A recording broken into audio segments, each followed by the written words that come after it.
We're live. Welcome to Plat Chat VALORANT, episode 213. My name is TMV, and today, for Pacific at least, we are joined by Paperthin, Sliggy, and Chobra. It's been a wonderful week of VALORANT. How have you all been? Have you been enjoying the latest installment of VALORANT? Yeah, I'm great. I'm having a great time. I mean, first of all, the games were crazy in Pacific this week, so it was super fun. But on top of that, I'm very happy to see a little Japanese team come through big today. So yeah. Yeah, I feel, dude, Pacific was. This is good. This is good. You nearly got the double as well. So close. Almost. One that round. was close. The Pacific games this week was so much fun. Oh my goodness, it was like the best week to watch Pacific this week. It was sick. There's so many good close games, we've been missing that for a little bit. I feel like we're I feel like we're kind of overriding. I don't know if it was all good close matches. We had close matches. Okay, yeah. Entertaining, but it was entertaining. matches. Yes. So I think it was a good week to be a Pacific fan for most teams. But yeah, no, I think Pacific's definitely shaken out, kind of as expected with the entertainment value. So pretty happy with that. Wonderful. Speaking of good week, it's always a good week to become a member of the Plat Chat community, and you can do that and get some exclusive benefits like access to the members only Discord, and we every week, of course, do a members question. And Kurt, do you have this week's question from our audience? It's this: what if Monyet stayed? How do you guys think Paper Rex would be doing / have done in the later half of 2024, and I suppose we can say for 2025 as well, if Monyet stayed? Would they have kept their reputation as a title contender when it comes to international events? I just want to ask, how many of the recent members' questions have been about Paper Rex? I feel like I keep picking the Paper X ones because I don't know. Just Kurt's watching the videos of train crashes before they get in. Like, jeez, dude. I mean, it might have helped them a little bit. He's like flexible, but I think the main thing that when I look at them is in this current meta, I think you need a Yoru player really, and Monyet's played it like once, maybe twice, so I don't think it would fully fix them, but it might cover it up a little bit better because he can play some of the other roles. But I mean, if only they had someone who, if Monyet could play Omen so that someone else could possibly play Yoru on that roster, it'd be crazy. But but who's gonna play Yoru? We got the same. We're thinking, man. He's playing Omen out here. Who's playing Sentinels? Something's Yoru. The better question would: can we clone Forsaken 5 times to fix the roles on this team? Yes. That would be what we need. No, I agree with that. I mean, because obviously, like, I joke about the Forsaken part, but obviously, like, he has so much value being able to, like, do all these other things and lurk. Like, I think he's probably the best lurker on that team in terms of, like, finding timings and stuff. So that's that. But I agree. It's like, it would have been a Band-Aid, but they also just need, like, a better calling system. I don't want to say an IGL because I don't think that it's not a plug-and-play thing, but, I don't think it really would have solved long-term 2025. I mean, I think Monyet is a very solid player. He's really good on pistol rounds, but like PRX's pistol rounds haven't been like a problem. And I think he's pretty on par with some of the other players in terms of mechanics and things like that. He's a good guy, like in terms of hype and stuff. So he's got some of that going for him, which maybe they need a little bit of injection of energy from time to time this year. But I don't know how different it would be. It's hard to say, like, what the vibes would be like how much he would be able to have some more impact, like if they stuck him on controller, if Jing wouldn't have been able to come back, maybe they'd be doing a little bit better. I don't know that they'd be as good as they were like last year, or a couple years ago, but yeah, and I think that's the general consensus here. So yeah, if you want to become a member and next week ask what if Paper X signed 10s and, I don't know, Shroud, and how would they do then feel free to ask, and Kurt will probably pick that question. So go and join and become a member. But before we dive into Pacific, there is one topic that I wanted to talk about because I just thought it was interesting, a little peek behind the curtain about China, and that is EDG, because we got some drama. Apparently EDG didn't avoid the Champion's Curse. No one does. Eventually, it all catches up to you. because Simon, of course, recently was dropped from EDG, and we got some insight to kind of the back dealings of what exactly was going on. So we got kind of this long list of tweets that I don't think we have time to read all of it, but if you scroll down, essentially, we start getting to the part where, you know, Simon starts saying stuff like, you know, like here, this message where the others are working really hard. Are they? Smoggy also rarely practices his aim, and he's okay, but I'm not okay. I just have to practice. And then if you scroll down a bit more, Kurt, there's like, yeah, supposed alleged messages with like, you know, EDG staff of like, it's just unprofessional. And Simon says, and the others are professional, question mark? Smoggy, nobody, they're professional, are they? You must be really happy replying to fans' DMs every day, right? Doesn't Chichu also reply to fans' DMs? You're starting to get the idea, I think, of this. And then the other EDG players then came back and, you know, kind of responded and, you know, kind of took the coaching and management's, you know, kind of side of this. And I did want to read Kang's part in this because his reply was quite something. So Kang said this. Wasn't it hard for you to speak your mind during practice matches, which you showed during the live stream? If you were even a fifth as talkative during practice as you are during the live stream, we wouldn't have wanted you to leave. So who exactly turned you into what you are now? Isn't it you who created the impression during the live stream that we were excluding you when you don't communicate with everyone during practice discussions and chats?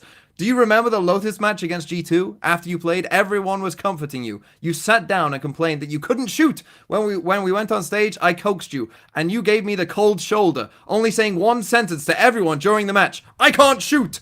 And then didn't care about anything else. We can't always rely on coaxing to play matches, right? We once wanted to walk side by side until retirement. Otherwise, I wouldn't have had the thought of, I must win the Grand Slam with all my brothers present. I'll say one more thing. I gave it to you before, and I'll give it to you now. There are many talented people, and only by seizing the opportunity you can go further. How many people die in their 20s and regret it for the rest of their lives? What a fucking bar!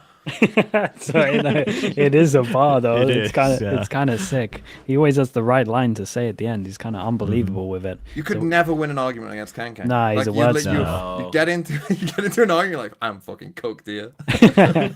He's so good. Yeah, we really rarely get these insights into teams as well. So I'm not saying it's a cool thing that we get to see it, but it's kind of a little bit cool that we get to see what's going on in the team. I mean, it's a rough one though, and the fact that everyone's siding on it, I guess you got to kind of look at Simon being the bad guy. But again, we can only get a set amount of this, so I wouldn't be like too on it in terms of judging. We don't have all of the information. I guess looking at the Verno situation, that's like a good example of something like this. Like we never know both sides of the story.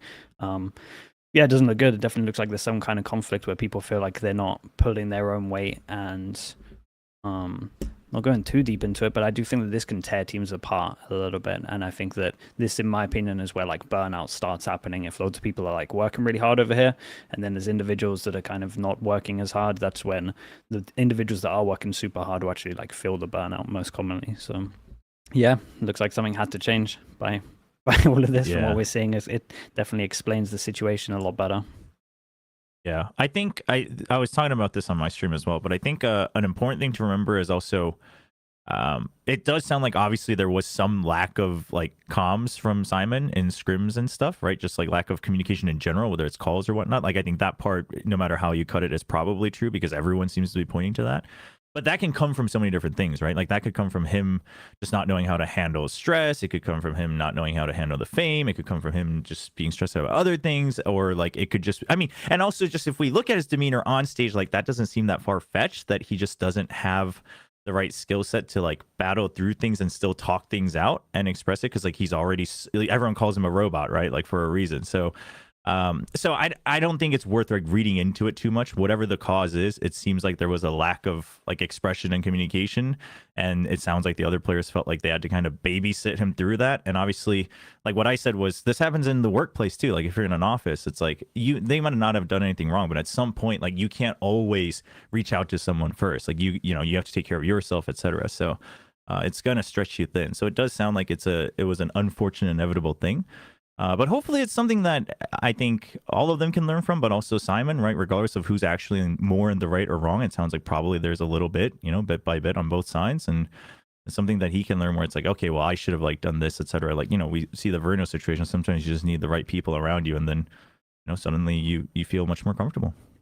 Yeah, it's really hard for me with these kind of things because I always know there's so much more to these stories than we're ever going to get in the public. So for like me to want to make a real judgment on this without actually like being involved in the team and hearing all their comms and being in the back rooms with them, like you only get so much of the story. And, I mean, I guess Simon kind of shot himself in the foot here a little bit because he was going on stream and talking about some of this stuff maybe as well. Like he might have been the one who kind of prompted this. And they're young kids, man, and you get thrust into the global stage like that, you win a champions, like you're all of a sudden in superstardom in China, like the pressure maybe got to him. It's tough when you're that age and things are going well and all of a sudden they're not. So who knows for sure, but I feel for everybody involved because obviously it wasn't an easy situation.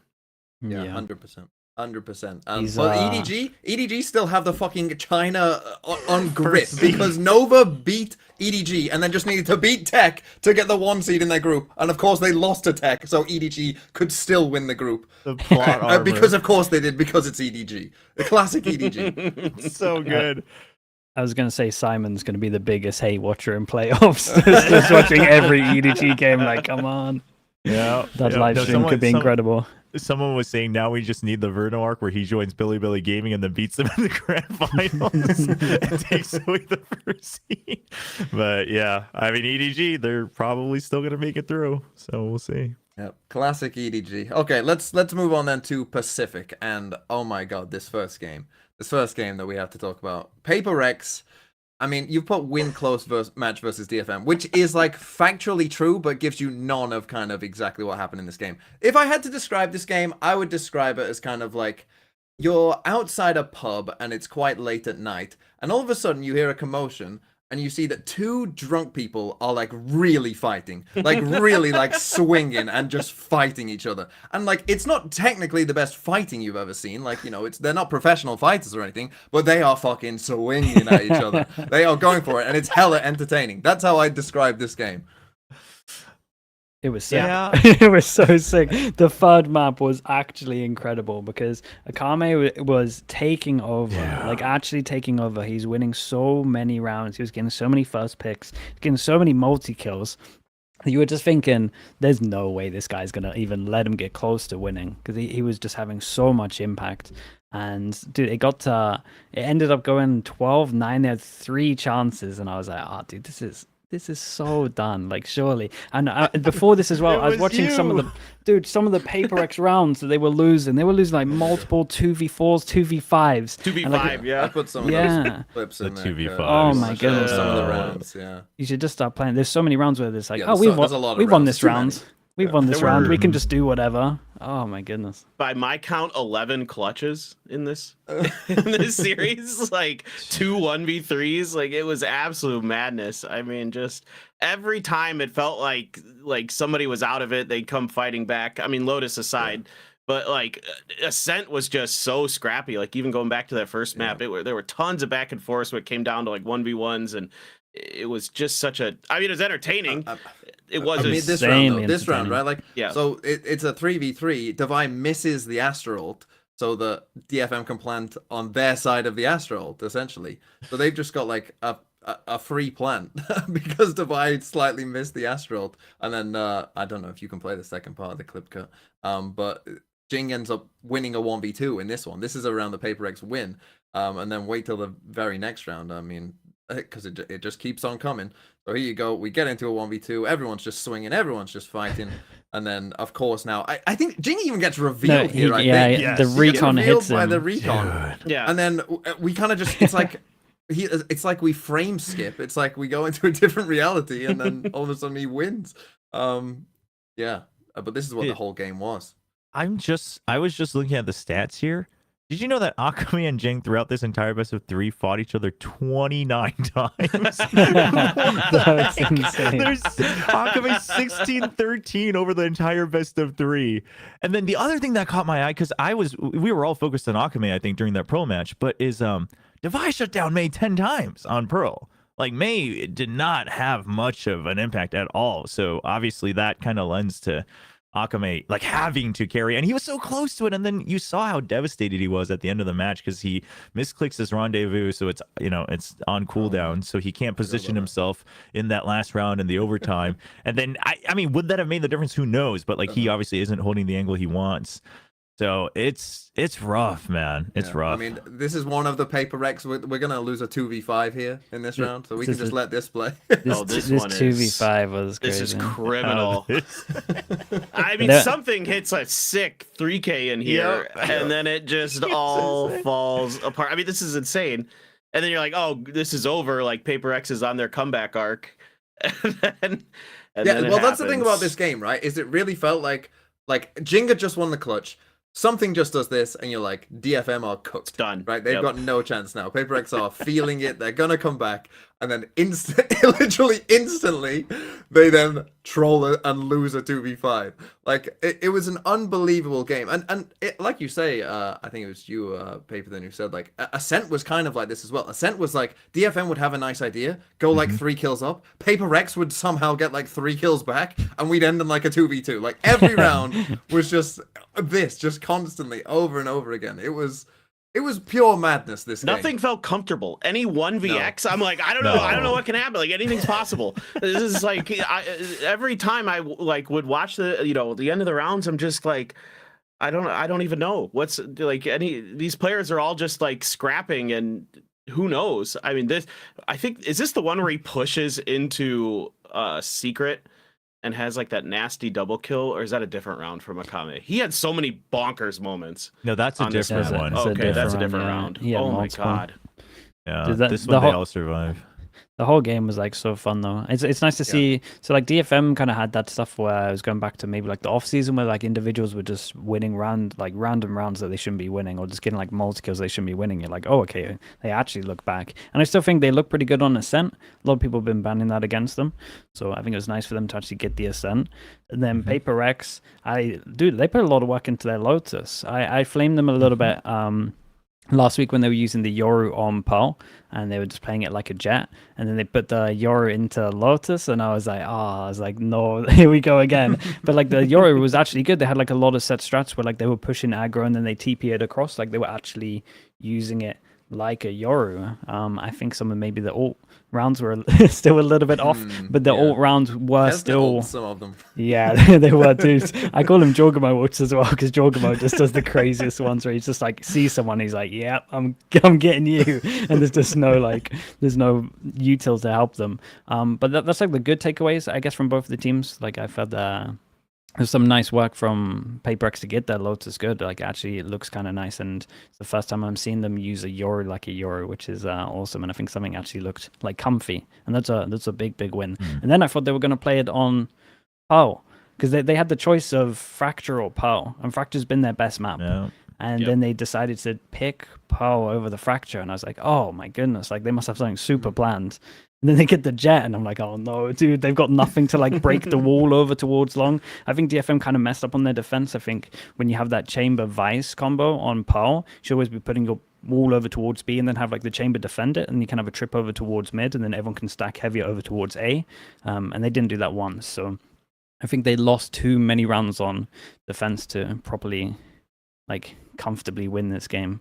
But dude, it was such a banger. For people that didn't watch it, you have to go watch this third map. It's actually intense. It is intense. Every round you're just on edge. Well, me and like, Choma what is were gonna calling, happen? and I was saying this feels like an international, but that one that Sideshow wants, where if you lose, you go through, and it's to see who's the worst team. It felt like that's what this felt It was like grand finals, yeah. Yeah, a grand final of that of that tournament. Like the pressure is there, the stakes are there. It feels amazing, but maybe not all of the play was the best. But let me just quickly ask then. So Paper X, they're now 1-3.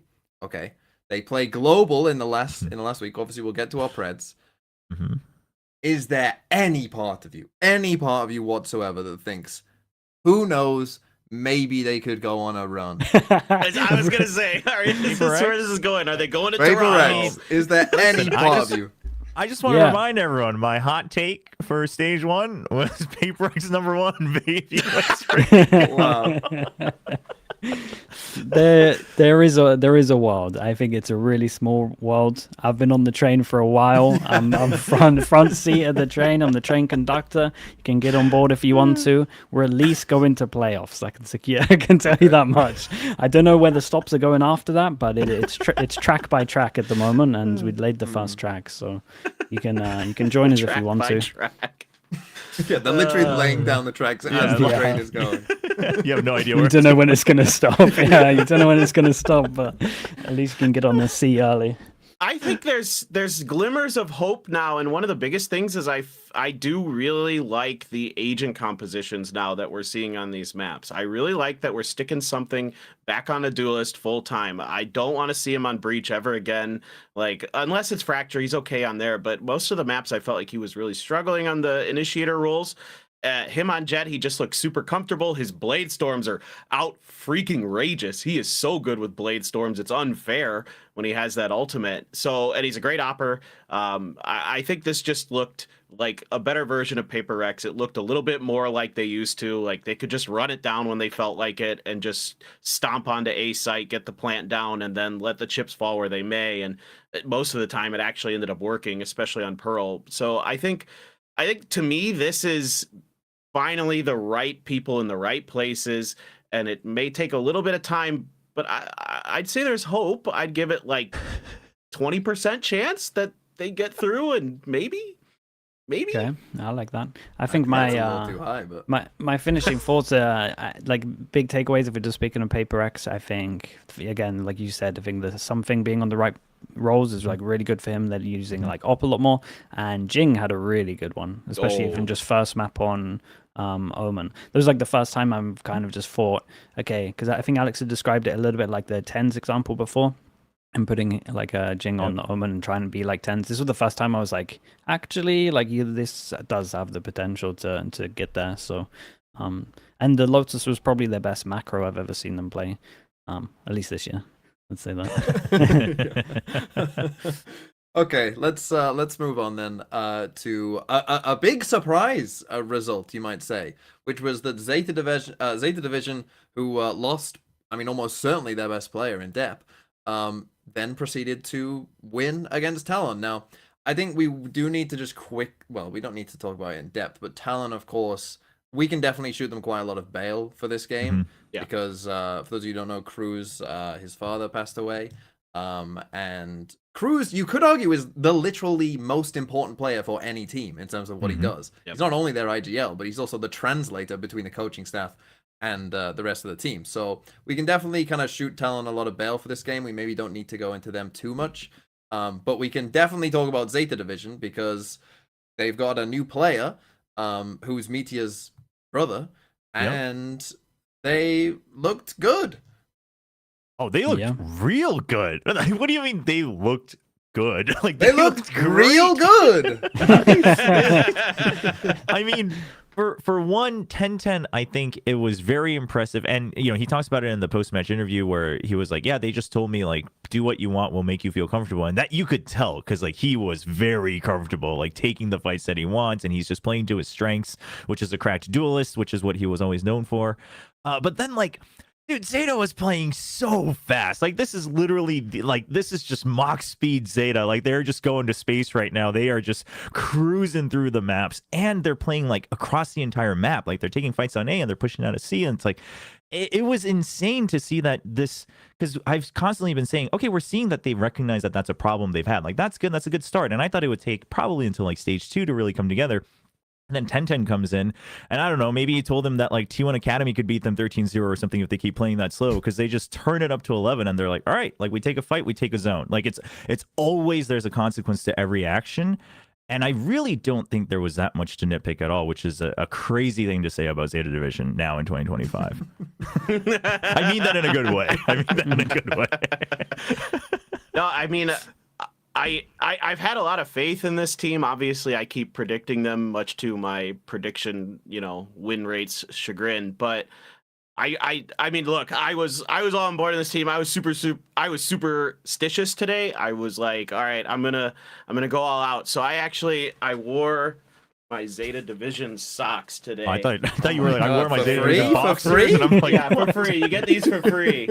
Look, you can put these on the Plat Chat OnlyFans. All right, I got fucking aim with pride on there. Yeah, so I was all in, but I really was happy with the way they played. I liked the 10-10 pickup for a couple reasons. Obviously, he's played with Japanese teams before, so he can speak a fair amount of Japanese, and therefore he was a good slot into that. He's a duelist main as well. He looks pretty solid with the T1 Academy back there. I think he's a really selfless duelist, I feel like, in some ways. Like, he's aggressive, but he's always got somebody there with him. And there's one round here. This is the bonus round that I wanted to talk about because I really like the way that he plays this. Watch him on the map. He's constantly maneuvering into the positions where Talon is trying to make contact.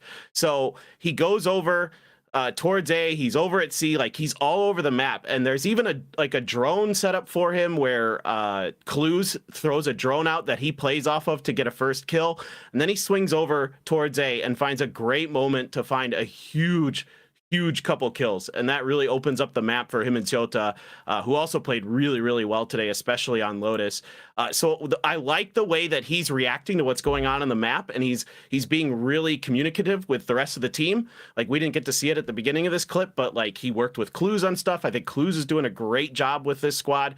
He's finally kind of coming into his own, and this looked like a rejuvenated Zeta. It really looks like XQQ coming back as the head coach has gotten them to kind of believe and buy into stuff again. They're changing their pace. They've got great macro ideas individually. The talent is finally starting to show through. Like, I really thought with Shota coming onto this team, they'd have a lot of firepower still, even with Laz leaving. And now we're seeing that process finally starting to come to fruition.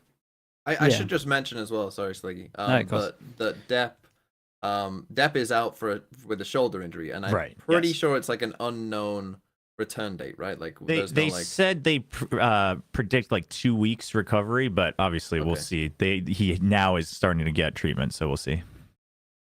Sorry, Sliggy. That's so good. I was going to say that it kind of works out well because 10-10 coming in, and I think just everyone's attitude in the team was like, well, we're expected to lose. Like, we can just play a little bit freer, a little bit looser, and we don't have that pressure. And it looked so nice. And I think you actually brought up a good round because like seeing 10-10 do this like really early on is just because quite a few people were dead as well, and they're just seeing him do this, and they're like, oh, hold up, like this guy's a beast at the moment. He's playing with a lot of freedom. He's pretty much doing what he wants. I think that he actually had, like, he did have a couple of rounds where he was over peaking, but it was always like he knows the enemy's there and then he's over peaking. He was never over peaking when he had like information or map control. So he wasn't like throwing the rounds by going for a play. He was just like going for other shots. Like, he just backed his aim a lot of the time, which did honestly probably win them more than it lost them as well. And I think when you have players like that, again, you just feel so confident. It really does spread. And then, dude, and it just felt like it spread throughout the team, and they were all just, dude, both the Japanese teams looked so good in the off season, and it's like we're finally starting to see glimmers of it again. So it gave me a lot of hope in this team. I think 10-10 played really well, like really, really well. Yeah. And, I also I also want to give a shout out to Sugar Zero, man. Sugar Zero came back to Sugar Hero form, especially on Split. And I was joking that like Deb's probably watching at home, like being angry, like, you couldn't play like this like 2 weeks ago. Like, what's going on, man? But dude, Sugar Zero was holding it down on Split. He had so many multi kills and just really good timings where the team could just trust him and therefore focus on the other plays they were doing on other parts of the map. And just like the timing supports that he had. Yes, it's his playground over towards B. He's honestly kind of showing off a little bit, if anything, because normally most omens over towards the back of B would just do like the set 2 TPs where they go back and forth between like backside. But he was going onto the rafters, he was going under hell. Like, it was actually super hard to predict where this guy was going to be, and he was constantly mixing up. And their like game plan, it felt like, was to go B. And trust me, I've done this one before at a LAN, and I guarantee you he will lock down B. So you have to, sometimes when he's like this, you just have to have a different game plan, because he does just get like 2-3 kills, dodges ults, does the most perfect util, and you just get fucked.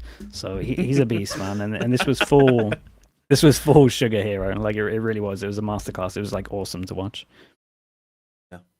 Which is perfectly timed really for Zeta, because you know that they've kind of just woken up in time to maybe make the playoffs. And speaking of maybe making the playoffs, one of the sometimes members of this very show put a little wager on that Seth King at Achilleos Casts. Where's the money coming from for this? I saw this. Where's the money coming from? Zeta makes it to playoffs. I will personally pay for Zeta Guy's flight to Seoul so we can watch the match. Now, Zeta Guy, if I'm not mistaken, is the guy on like the Zeta watch parties that just goes crazy. He's like, incredible. He's an amazing fan. Funny is that like my theory is that he's a paid actor because when he shows up on certain weeks, imagine if he's a paid actor and Seth is paying for him instead of Zeta to show up to Seoul. Zeta's like, free win. Don't mind if I do. Dude, he's great though. He's always on the replays. But we had like I think maybe 1 week or like 2 weeks where he came and he was like super early, man. He got like the front seat. He was like front and center. And then he has been there every week. He's just been at the back somewhere. He turned up late. He's got one of the back seats. You just see him going crazy at the back. Love it. No, he's awesome, man. He's such a hype man. If they get him there, they should definitely kind of do some kind of interview with him because, dude, he's so funny. He's so passionate. Like I look forward to the round wins just to see his reaction. I really do. He's so good. So I mean, they've got a decent. Who do they play? They play Chobra's. I mean, it's unfortunate. You know, it's unfortunate for them. Chobra, you gonna be streaming this one, or are you not gonna be streaming? Are you gonna be streaming? No, listen about this, right? What do you mean about be like this? Simon and get caught up in your own little echo chamber trying to spread fake news. All right. Wait. I will be streaming it. Nongshim and Chobra's supporting them. We're good to go. Zeta's good. We got this. And you know what? Just so there's more fuel for all of you guys, just like their match against T1, I've applied to stream it at the venue. All right, I'm going all in. I'm doubling down on this. Oh God, we're missing out. Seth needs to pay for Zeta Guy to get there for this game. Imagine you next to Zeta Guy. Oh my God, watching Zeta Nongshim, that would be all time. That'd be content. sick. But here's the craziest thing with the way that this shakes out now. I'm pretty sure this is what we were told, is that if T1 beats Talon, no matter what happens in that Nongshim Zeta game, Zeta goes to the playoffs. Yeah, that is correct. Yeah, that should be correct. Yeah, because they beat Talon. Yep. If T1 beats Talon. If T1 beats Talon. Yeah. Then someone has to win Nongshim Zeta. Like someone has to win. So and then obviously there's a head-to-head. Yeah. Oh, because it's a head-to-head. Yeah, because then it'd be straight head. Oh, because Zeta goes through no matter what. Yeah. Because they beat it. Yeah. Anyway, let's move on. Let's move on to this. Boom! Boom! Boom! Boom! One more. There it is. There you go. Boom Esports! Boom DRX! They win their 4. Well, it should be 4 big booms really, because they've won 4 games now, right? But they very well could be on for the 5th. Yeah. I mean, yeah. Now there's a couple things we need to talk about in this game. I mean, this again was an incredible game. Let's quickly. Well, I mean, let's start with DRX actually, because they are coming into this game. I thought that Termi had lost his mind again and had been playing roulette. It does happen though. It feels like it happens all the time where you're like, is this something going on, or is this him doing some weird shit again?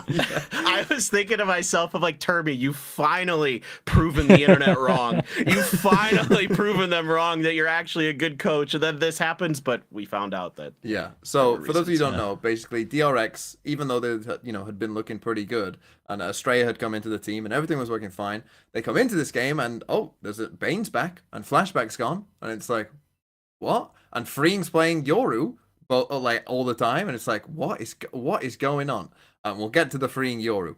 But it turns out later, we learned that Flashback did he remove himself from the team? Is that what it was? Yes. So medical? He requested personal. Well, we don't know if it's medical. He requested personal leave of absence. And this was the same language that was used when he, suddenly took a break last year, pretty much around the same exact time, like near the end of stage 1 as well. So we don't know what it is. Obviously, there's no point speculating. It could be anything. But in the post-match press conference, Termi talks about it, and you can tell he's like, he's being very cautious not to overspeak, but he wants to speak his mind on it because it's like a 4-minute answer where he goes through everything step by step, and he's like, "Hey, like, no, it's not that we had good scrims. It's not that we even had scrims much. This was I think he said they were told like 2 or 3 days right before the match that he requested." Or that was finalized, so he went on leave.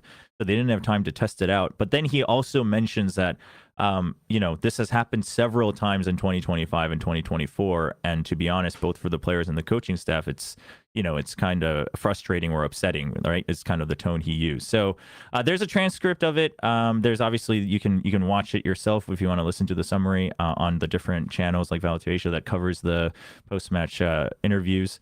But so, yeah, this is something that has happened not just last year, but apparently a couple other times as well. They just haven't cleared it for him before. So Termi expressed that it's frustrating as a coach, but also like, yeah, if things don't go well, obviously people are going to blame the org and the coaching staff. And like, that's just how sports are. It's a competition. But I just want to say it would have been nice to be able to explain what we're doing once we won. But it kind of sucks that I have to do this after a loss. And he was like, at the very least, I'm upset, but like I'm glad that my players at least still played well today. Like that was the whole message. Yeah, and like it makes sense, right? Like if they only had like 2 days, and like Freeing's playing Yoru, and some of the Yoru stuff he's doing makes no sense, and he doesn't look like he's played a lot of Yoru in his life, and it makes sense, right? They just didn't have enough time to like change stuff back if they'd been practicing obviously with these comps, and they just thought, well, we'll just throw it out and see if it works. And it wasn't too bad. It wasn't like they got absolutely stomped, and Boom are a good team. But ultimately it wasn't enough. But let's talk about the actual game and what went on then. I quickly just want to talk about the Haven though, because that really was the map of duelist players or people playing duelist that should not be playing duelist, because DOS9 was also playing ISO, and he was playing ISO like Astra, if you can imagine such a thing. It wasn't great, and DOS9 is a great player, but it was a strange game in some senses. But someone else talk about this game. What should we focus on? It felt like just speak on the DOS9 thing. It felt like his confidence was just fully gone as soon as he was the ISO. And like the main thing you want from your ISO is just a bit of confidence to shield up, walk, and take some space. And he is just hiding all the time. And I'm like, oh boy. And then I think he lost his first ult. Right, I think he lost his first ult, and that just really just set it down, just a rough road. It was either the first or the second. I was just like, oh, it's gonna be a rough return for this guy in terms of this.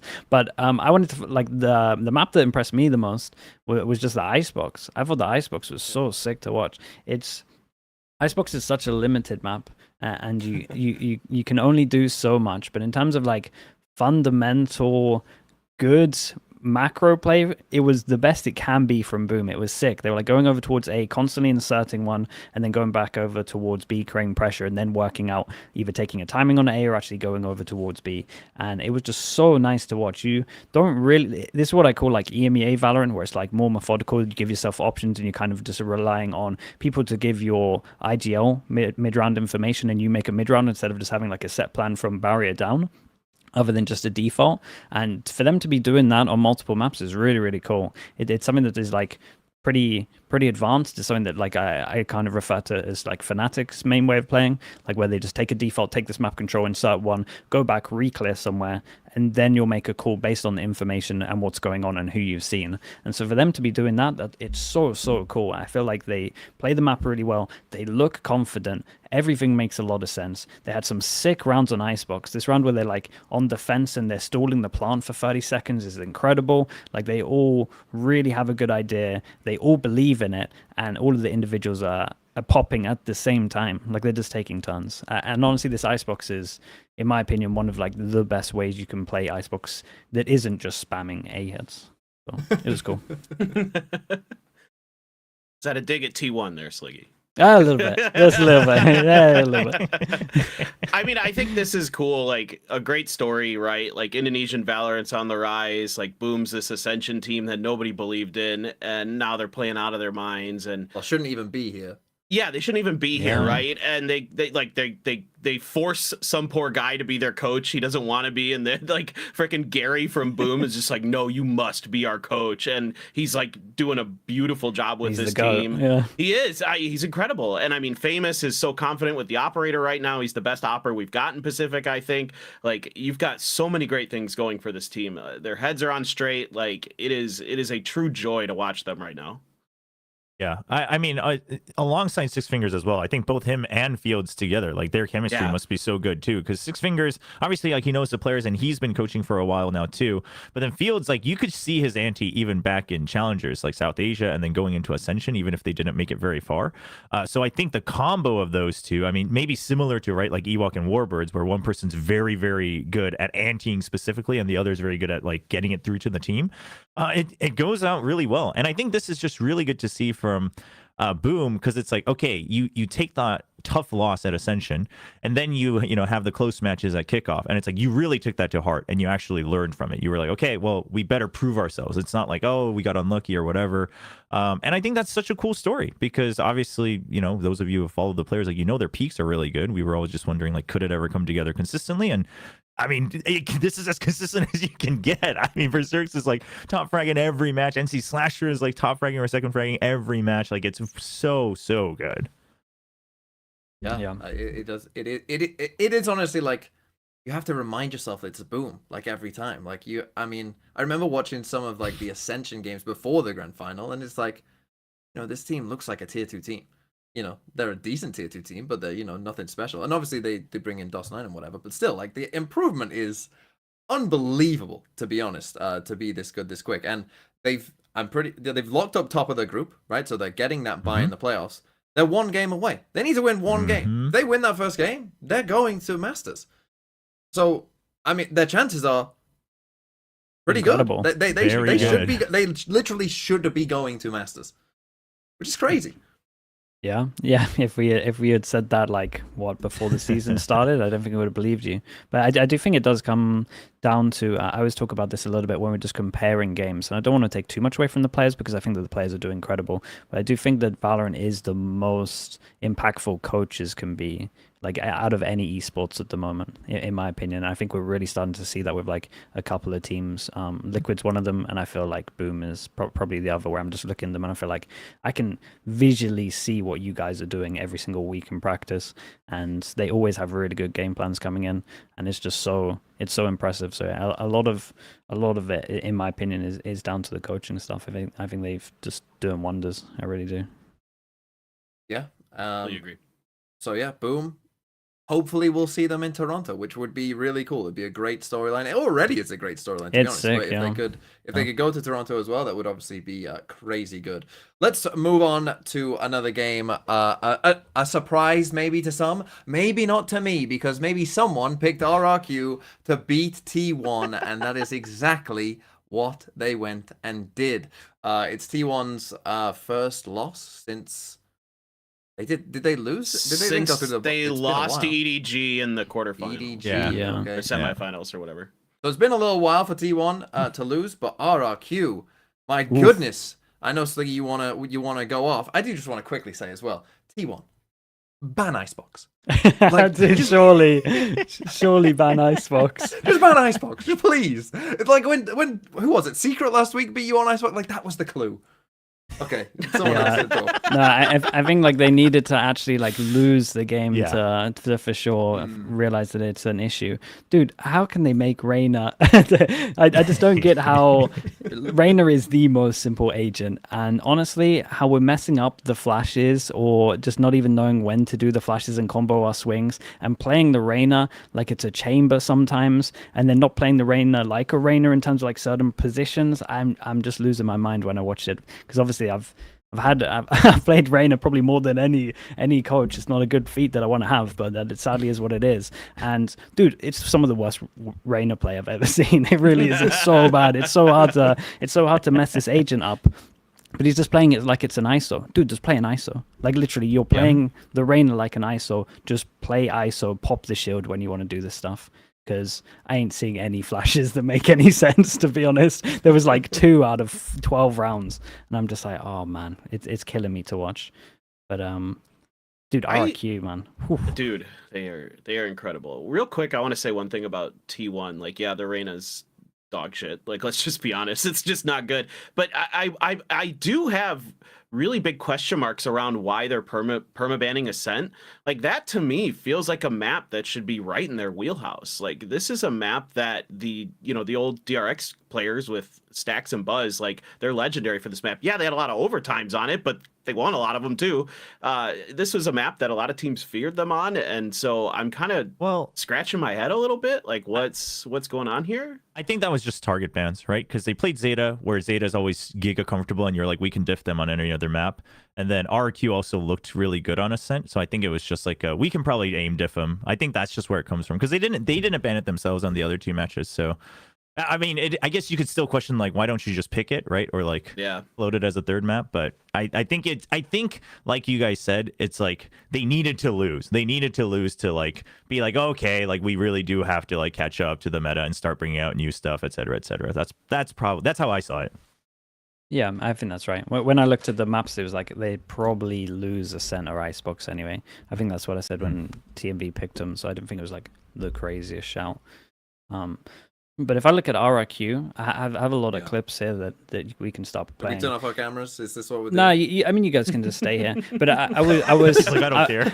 Let us stay in the warmth. Yeah, you can keep the lights on. So this is like if I was ever going to do a pitch to Riot that said that the Yoru needs to be nerfed, like the ult, this is the one. So we're at round 7. We got a Yoru ult. This is such a nice round, though. We just got to appreciate just how nice this is from RRQ. The amount of thought put into some Yoru ults aren't great. The amount of thought put into these Yoru ults are incredible. Like, it's a set thing. He has no TP to get out of there. They have the timing of the salvos to make sure that they're clearing this area as he TPs out. They clear all of B, and at the same time, they take the space with someone else. Like, they get over towards the site. It's just so smart. It's like them like min-maxing it to the ultimate, where they're splitting over towards the site, and they're making sure they take all of that free space to make sure that they have a lurk there. And then you go next round that I have, next clip, which is actually 2 rounds after.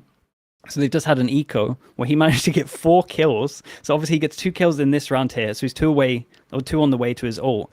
Then the eco happens. He gets 4 kills. So he's now 1 away from his ult. So you're like, well, he's probably going to get his ult again for this next big buy round. These are all buy rounds. The rounds in between are ults. And then this one happens. So we're 2 rounds in a row, basically, with the eco in between buy rounds. And they stun. They TP across. We got Omen Flash when he comes out of here, and we got the salvos at the back as well to make sure that no one else swings. Like, they're so good with these Yoru ults, and this was like just a set plan where they re-cleared over towards A, then they were going to go into C and deal with the Viper ult, and most likely there's only going to be 1 in the Viper ult, right, just because that's like the safest place to be. So I was just super impressed, and he's getting so many kills here, again with his ult, that, Kurt, if you want to play the next clip as well, that 2 rounds go on, and he has an ult again. And it's just like, how have T1 gone from 1 round to another round to another round, all 3 buy rounds, and they're up against a Yoru ult every single time? It's so crazy. See, I think this is the other one where it's something similar as well, where they eventually take the B space as well. But it's just so insane. We've never really seen this in Valorant, where it's like this many ults that have a lot of thought through them that are getting this much value. Like, all of B for free, all of back at A for free. He does go down here, but in return, they pretty much trade the ISO ult because he ends up dying here, but he ISO ults the clone. So it's like the value we're actually getting from the Yoru is so insane. And yeah, I was just really impressed. It's just a lot of thought process. They're making an ult that I believe is like a for sure round win if you have good thought behind it. And I think that a lot of teams at the moment are kind of just going for these one-on-ones, whereas like RRQ are just making sure they make the most out of the information gained. And I was just super impressed. And I don't think we've ever seen this where it's buy round, Yoru ult, eco, gets near to Yoru ult, buy round, Yoru ult, another eco, and basically 3 buy rounds in a row we had Yoru ult. It was so sick. I was just super impressed with how much thought went into them and just how well drilled they are with util on the fly to kind of support it as well. Yeah, I just want to add on that last clip that Sluggy showed as well. We still don't see enough teams utilize this to their advantage, I think, and we're starting to see more than in the past. But the other thing about your result is that if you have line of vision to them, that's when they hear you, right? So it's about line of vision. So you can actually toy with that both on and off, because you can like hide your vision if you already know they're there. So what they do that third time is they do the same thing they did 2 rounds ago, where they went B to C. He tags someone in B, looks at them until they turn the corner, and then he instantly pivots to A. But at that point, T1's like, oh, they're going C again, guys, because it's B to C. Like, this is what happened. And he pulls all their rotations until the door gets broken. So it's stuff like that where it's like really, really proves that all of this is like super practice and it's already planned out and they're ready to adjust one way or the other. So it's very, very impressive. Yep. Yeah, they're cool. It's another team that has like strong coaching staff that are just putting so much thought into it. So I was super impressed, because again, T1 had that weakness of Icebox, whereas like most teams I think would beat them on Icebox, especially if Mito's having a rough day. And then RRQ really came out swinging for this Lotus, and their map pool is scary. Like, these guys have a very good chance going to Toronto. I don't think I see enough people talking about RRQ going to Toronto, because I'm looking at them thinking they are winning a map at least against anyone at the moment, just because of how good their map pool is. Yeah. So you got to play them on Lotus or Ascent, and I'm telling you, they have a very high percentage of winning that map against every single team here. And Coach just showing that they only need to beat Team Secret. Or they only need to match T1, basically, if T1 lose as well. But they just need to beat Team Secret, and they're the top seed. And then again, them and Boom, I mean, the Indonesian Valorant, we're fucking flying to the moon. I mean, the VCT, this was so funny to me, because they write it in the language too, and the Koreans like, yeah, always has been. And then the Indonesian shows up. It's so good. But also, I think this is just not that anyone's ever going to take this to heart, because nobody ever changes on the internet. But it's like, this is just proof that the death of SEA was greatly exaggerated, and also like the overcoming just the death of Paper Rex, that's what you mean. Well, that was not overly exaggerated, but also like VCT Korea was greatly exaggerated, right? And because when everyone kept saying that, I was like, I mean, yeah, I get it. Are there advantages? Sure, like there are. There's no doubt about that, because they don't have to travel, et cetera, et cetera. There's tons of things. But at the end of the day, like, it's up to the teams that are in the league right now to prove it. And if they do, suddenly interest surges back in, right? More players are interested. You're trying to get onto these teams. These teams now have the eyeballs on them, and that's exactly what's happening right now. So I'm very happy for overall Pacific, because I think it's very good for the scene, but also like, it just happens to be like a monopoly from Indonesia, so they're all celebrating right now. Shifting where's dominating. Let's just move. Okay, let's move on then. Let's talk about not what has been, but what will come to pass. And first off, we have to take a look at what is it? Who's put this in there? Come on. This guy looks like he knows what he's talking about, though. Smart guy. I was fully expecting. I heard that this was the Paper X social media guy. And all I've got to say is, yeah, this is what you get. Your team's dog. You have to come up with some interesting tweets. You scraped by DFM. Good job. Good job, Win Paper X. Damn, good dude, job. That's crazy. Anyway, just for a sign, it's outrageous. Let's move on. Let's move on to our predictions. So first, though, let's talk about the little Timmies. What did Timmy predict last week? What happened in Pacific? The game was DRX versus Boom, and Boom won that game. But what did the Timmies predict? Surely they didn't get this one right. 51-49. Wow. Nice. That is incredibly close. So if you're one of those who voted for Boom, I mean, great job, because we guaranteed against Boom, I'm pretty sure. Yeah. I'm pretty sure we did. Yep. So they know way more than us, is what you're saying, yeah. Amazing. Good job. Good job, everyone. But yeah, let's talk about what's going to happen next week, and you can check out the community tab as well to vote on this match of the week, which we've got down as Paper Rex versus Global. Oh my god, yes. Oh. Whoa. And I've Wait, gone you didn't for pick. no one. You picked no one. Who did you pick? I Damn. am a neutral. It's going to end in a tie. The game will be so bad that everyone will leave. This is the biggest and no cop-out winner I've will ever be seen. declared. What the hell? What the hell? I think it bugged I out. don't Hold tell on. you. You must have picked global. I did pick global, and apparently, I mean, this is disrespectful, Kurt. Yeah, jeez. To not even allow them to have their logo on there. Dude, no one's predicted them for so long that you can't find where the logo is. It's deleted have it. the logo. That's tough. But yeah, I did go for global. Tell us The why. other three Wow. have gone for Paper Rex. Why did I go for global? I think Paper Rex, as we talked about, you know, they played. There we go. They played a game, you know, a fun, entertaining, but still very scrappy, full of mistakes game. Right? I think we can agree on that. And I think that global, if Paper Rex played the same level, they could have, you know, more firepower than DFM and shoot back a little bit better and punish those mistakes more so than the entirety of DFM did throughout their series. That is my reason for being global. Also, just pure copium, I guess, for my boy Elevated. But yeah, tell me why I'm crazy. Well, are you taking into account the potential, you know, continuous roster change with Darion playing duelist? Because that's something that has happened now, right? Where GE has gone the T1 route of here, sit and watch the mistakes and learn from them, and they've benched Patrick and Darion's in there. Yes. We didn't talk about global. They didn't play very well against No. Gen.G, against Gen.G, who did look good, right? Gen.G have continued, I think, Yes. to surge and look very good. So there's no like shame in losing to Gen.G, but perhaps the manner of it wasn't their greatest, finest hour. So I understand I am picking global at perhaps a bit of a low point in terms of their stocks right now. And as you say, they did play Darion on duelist, and I think, you know, we're playing Jet maybe where we should be playing Yoru in some of these comps. I don't know if that's because Darion can't play Yoru, or, you know, Yeah, I don't really think know. they're trying to lean into comfort, right? I think they Yeah. probably didn't have much time once they had made this decision. In terms of Patrick who being benched. So do we know for sure what's actually gone down?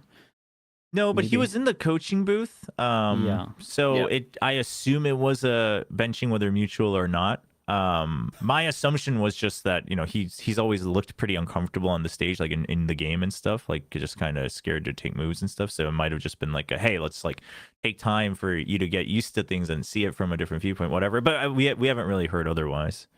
I was talking about this on my stream. Sometimes this does help because, like, this is like worst case scenario, right? So a lot of time when people get nervous, they're in their head, they're overthinking like what the worst case scenario is going to be, whether it's like losing 13-0, losing the game itself, or in this case getting like benched or getting kicked. So when it does happen, you're kind of like, well, it's not that bad, or like I've experienced what it was for the worst to be happening, and now it's not too bad. And then when you come back, you kind of aren't scared of that, and you can actually focus on the game. So it could definitely work in the long term for him. He's a very young player as well, so we'll see if it actually does work. Yeah, I think they stuck with Jet just because it's Darren's comfort, and let's see how much practice they can get in the week. But I'm on the Paper X train. I have been the whole time, and finally, and it got you to 1 and 3. Yeah, finally, it started moving. So yeah, it's been sitting in the station for a while. But... Yeah, it's a British train. Yeah, Stuck for a while. I think for me, you're just finally seeing like steps in the right direction for Paper Rex in terms of who's playing what roles. Like they seem a little bit more set. You're even seeing Jing back on the Rays a little bit, which is kind of cool.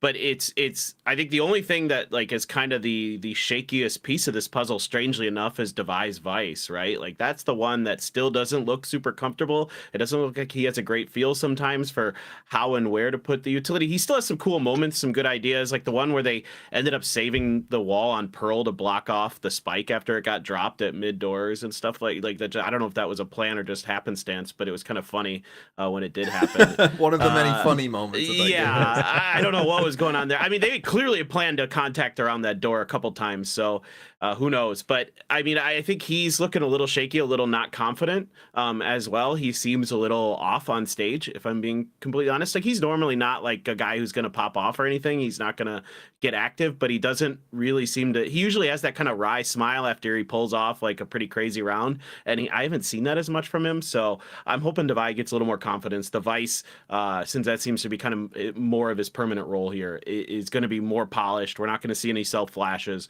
and then Paper X should be pretty stable. I was gonna say he didn't flash himself this time, so He that didn't. is improvement. Improvement, Yeah. yeah. Unless It's unless it funny- happened off camera. Why don't you bring that up, Paper, though, about people not being themselves? Because Alex at one point like slammed the desk, but he did it like kind of lightly. Yeah. You know, it's like a light slam of the desk. Like, you know, it wasn't like super angry. He was just like, like, you know, like maybe we're just doing what we, you know, like we're just kind of going through the motions a little bit. Anyway. I wish we had seen his reaction in the 2v5 that we Oh, showed yeah, earlier. yeah, I know. That Yeah, one we that's might have got crazy. a full. Yeah, for sure. Maybe there was no desk They, left. like, can't That's show why I it. didn't show it.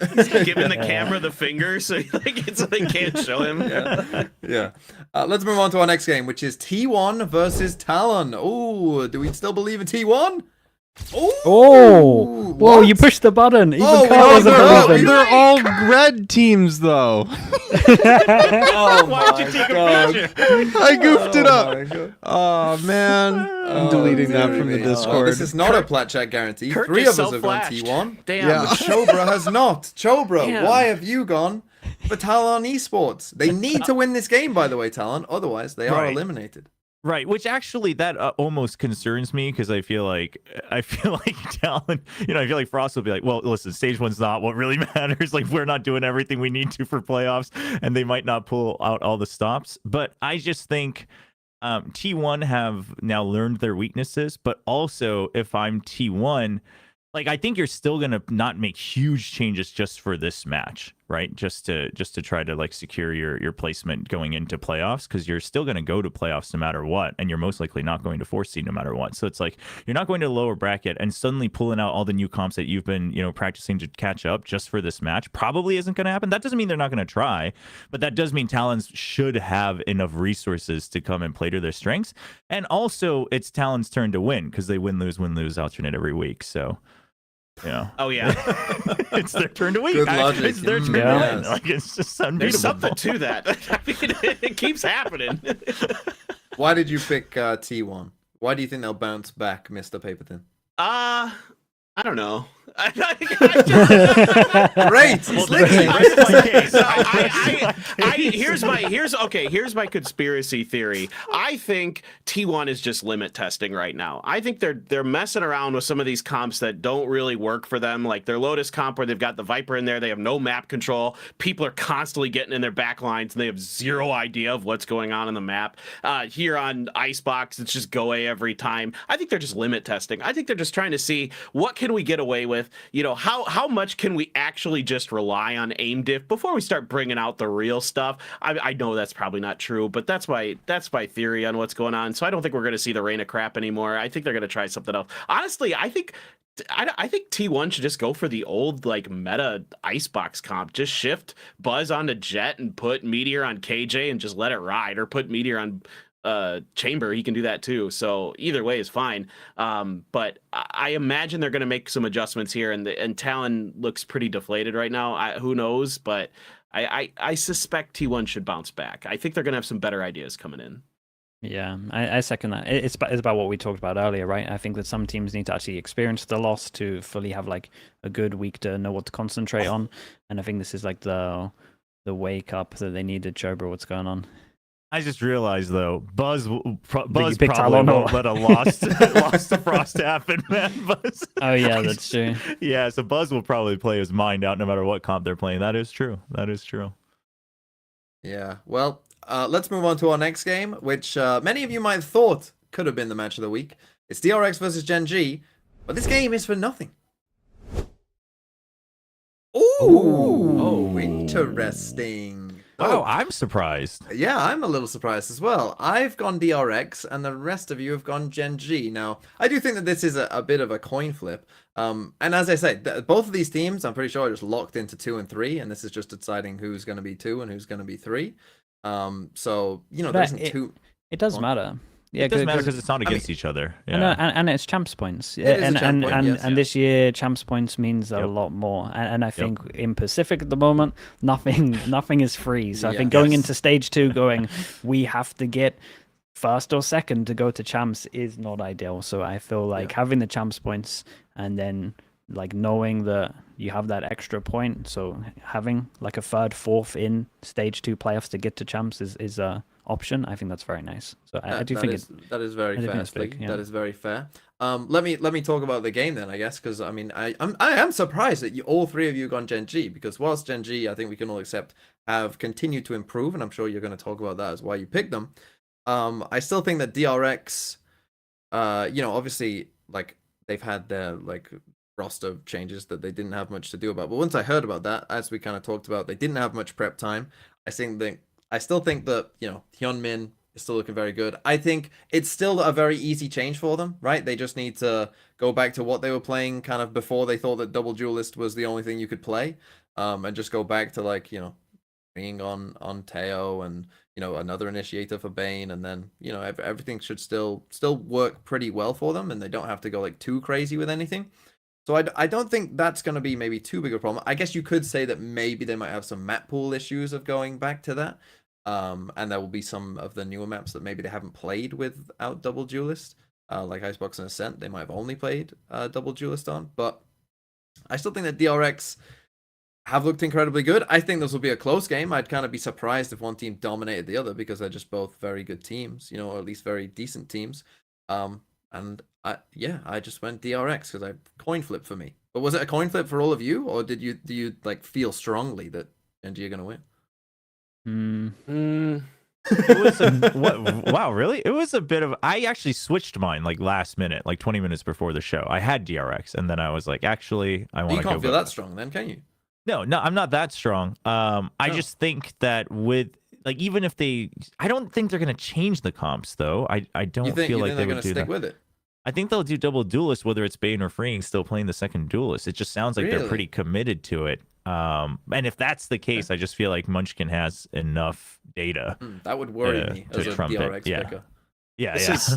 This is where I was kind of worried about DRX, is that they'd be stubborn. I'd rather see what you're talking about, TMV. I fully agree with you. Fully agree with you that you should just stick Freeing back on the Taeho, run the double initiator, and just let that ride for the rest of this and just see how it goes. But I'm kind of with Chobra that I'm worried that Turby's gonna be a little bit stubborn and just try I underestimated Turby's stubbornness. That was my fault. And who knows? We'll see. But I still think even if they do switch to the double initiator, I still would give a slight edge to Gen.G right now. I think you're starting to see Karan come back into form. I mean, Texture's Texture, you know, he's always going to be good. Foxy9 can frag out of his mind sometimes, and he's looking better on the site anchoring in particular. I thought on Haven he was doing a really nice job on C, kind of doing all the right things for the most part, making sure that his util was in good spots, that he could trade off of his turret really nicely, things like that. So I think overall I'm starting to get pretty positive. Plus Ash was playing really well, really well. He had a crazy clutch as well. He's just growing in like confidence week by week. So I think that was like part of why I'm picking Gen.G as well. It just feels like the fact that he's maybe been one of the weaker links in this team, but he's actually like getting a lot of confidence, and Foxy9 is like a point to prove.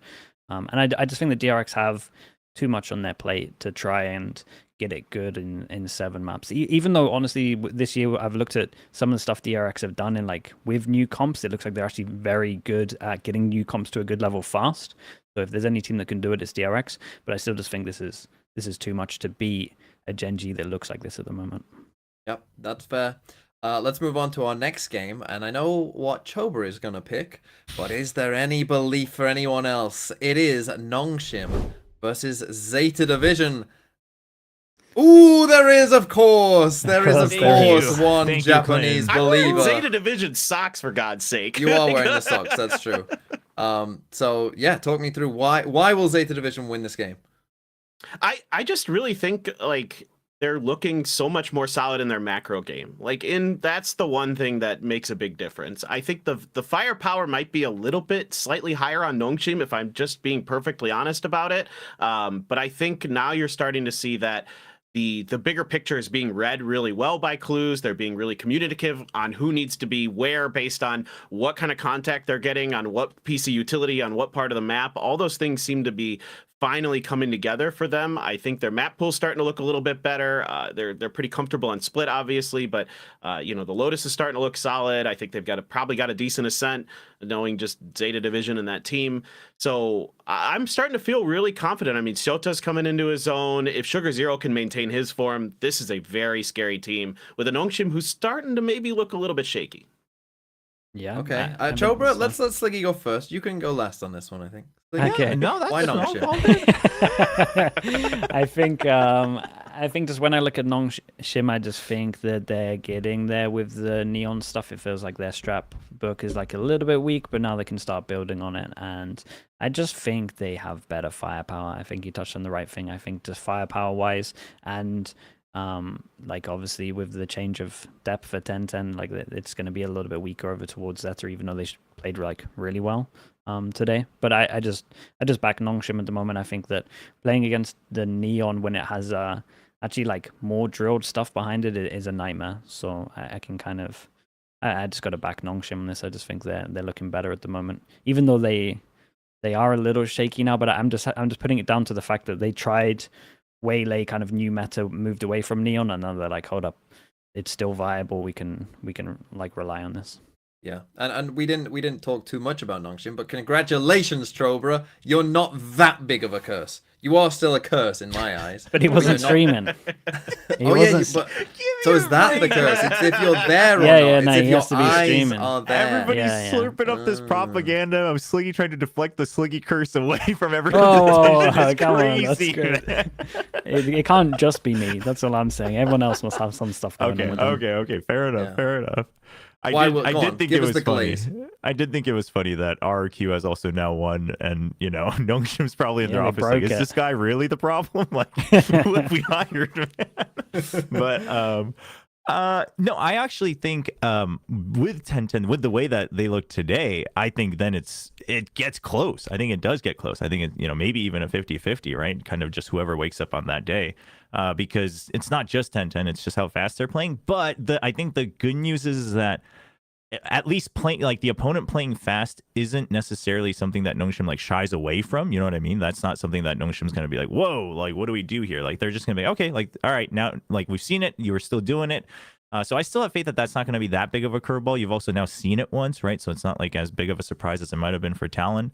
And I agree. Like to me, that's the big thing is that okay, like I'm glad they were trying their own stuff with the Waylay. Like that's cool. Other teams are now making it work. That's fine too. But you realize like we need to start winning because especially as an Ascension team, like even if you don't make it to Masters or whatever, like every championship points is going to matter. Especially with Boom doing so well. Like you got to make sure that you get everything done. And you're like, okay, well we put our foot down. We go back to comfort roles. We start building up. We work with that onto the map pool. You know, brick by brick. I think it should come up. And Track by yeah. track. Track by track, yep. You know, noodle by noodle, like whatever. Noodle by noodle. So, I think, and then it just comes down to the firepower. So I still have faith in that, but I don't think it's like Nongshim clears in firepower. I think it's going to be a very fun 2-1 no matter what, for sure. Okay. Yeah, I don't think Zeta is an unreasonable punt on this one, but yeah, should be an interesting game. And then let's move on to, I think we might be smiling for the first time. Well, obviously Kurt took a picture because he failed an eye test, but other than that, this one I think should be a real one. It's DFM versus Boom. Oh, Whoa, not even man. this, We have bro. Quentin, right? What is your I didn't think problem? You'd be that delusional. I almost pressed it again. Okay. I did actually change this about like halfway through the DFM match because I thought they were gonna win, and I thought maybe I could actually like I was in Pearl or so I don't know, and I was like, they actually look pretty good. Maybe I could get away with this. So look. I don't know. They probably can't win this. I'm just insane. I really like this team. I like the players a lot. I think if May can play better, like May is kind of struggling all of a sudden, and I have suspicions on why I think that is. And I think part of it is that he doesn't have a consistent setup person. Like back when they were playing in the off season, right? It was a lot of Akame on KO to really set up May when he was running a lot of Jet or Rays. Now he doesn't have that same kind of flash support as consistently on a lot of the maps. And I think that is kind of hurting him and his ability to kind of do what he needs to do. So, and he doesn't look as comfortable on Yoru and some of the other more modern duelists, Neon as well. So I think if he could pick it up just enough, and like Akame is still kind of banging out, and maybe there's a world they do this. Maybe Boom, because they're good to go. They're #1 seed. Like everything's groovy. They don't really come in and kind of try too hard, and they don't. You know, it doesn't matter if Boom, if DFM. This is all cope. No. There is very little hope for this. I mean, this is probably like a 15-20%er, but you never know. Yeah, I think honestly that's fair. I mean, I guess I can speak for all of us three, I think, in just saying that Boom have looked good and DFM haven't. And that's all you really need to know. Expert I think let's move on analysis. to our last game. Surely, right, surely we're smiling on this one. Surely, right? It's RRQ versus Team Secret. Surely. Oh, yeah. We must. Okay.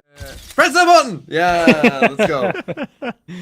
Okay, wonderful. We all agree what could go wrong. RRQ are going to beat Team Secret. Now, unlike the Boom one, RRQ do need to win this game, so they still should be dialed in 100% to finish top of the group. I guess the question I'm going to ask is, like, what is the world where Team Secret win this game? How on earth? Chobra, maybe? I feel like it's got something to do with you. Maybe you signed RRQ or something. Should I pull out my old RRQ jersey, show up to the venue, and co-stream it? Like, what do you guys want me to do here? Like, Yeah. you know, everything has a cost, right? Everything has a value. You just call the number. If we can match it, like, I'll go to the venue. I'll make it happen. I mean, listen, there's really no big chance, but it is just going to be a very, like, story-wise, very fun one, right? Because it's Warbirds versus Old Secret, Ooh, and like, it's all about the ante and whatnot. And obviously, I think, you know, the Secret guys probably want to win just because that narrative is going to get out of control if they don't. So, but I mean, they haven't looked like they're, like, you know, like Zeta has looked like they've been improving a bit, and it's like, okay, finally they unlocked it. And Team Secret's like, I mean, all right, you know, like, you beat T1's Reyna on Icebox, like, good job. Like, there's not really much to stand on right now. Yeah, I kind of agree with that. I don't know. I'm looking at Team Secret and thinking this might be where they feel like they need to rebuild slightly as well. Like, if you're thinking stage 2, you stuck with the team over the off season and it didn't really work out. I think if you're gonna try do something, it has to be like within the next 3 weeks. I would not be surprised if that gets tweeted out soon, to be honest. I just don't. I think I believe in a lot of the players, but as a group, it's just not working. Yeah, Team Secret is the cautionary tale of sticking together when people are like, oh, teams should make less roster moves. Well, Team Secret is like the inverse one where it goes wrong.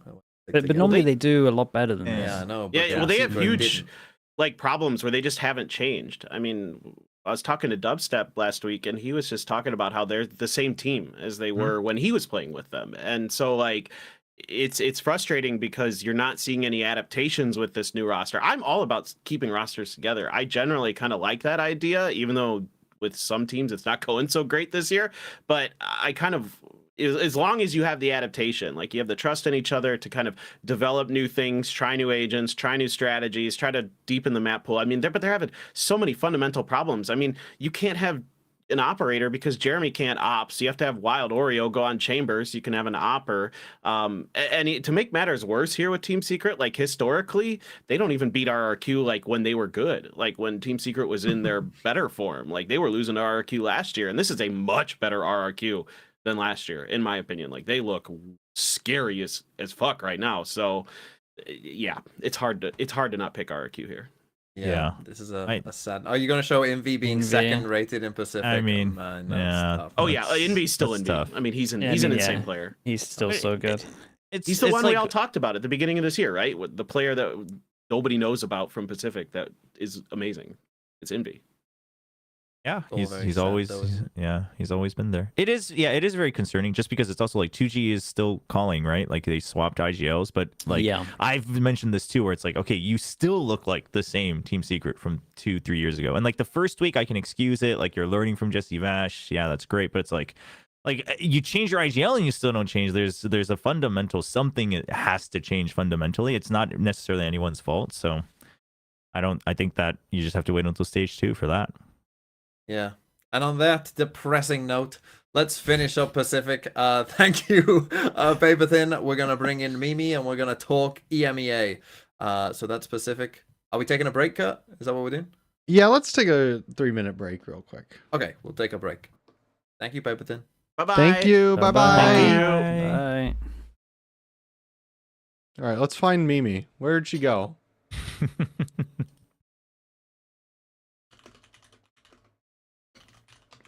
All right, sent her a message. Oh, she's already here. She's Let me in. She's in. Yeah. Oh, let me switch her cam so I can hear. All right, we should be able to hear Mimi now. Yes. I can hear you. I'll be I back. don't hear her. Oh, probably because I'm stupid. Never mind. Now we can hear her. Maybe? Hello, Kurt. There you go. So I have hotkeys for all the guests that we have, and I keep pressing Mini instead of Mimi. There we go. We got Mimi. We're getting here. him on the show. Yep, we're bringing him on. It looks like Sliggy and TMV's chairs are here, so we're going to wait for that. Let me put some music on. Yeah, please. Here, I'll be right back quick before we start. Of course, we're going for bangers only. Song requests are welcome, but I will ignore all of them.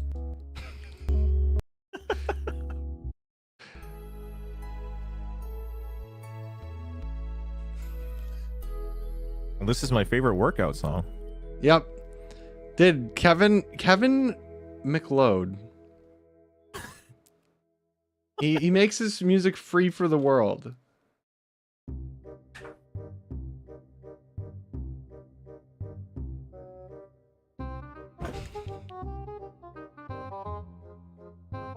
Oh, the music.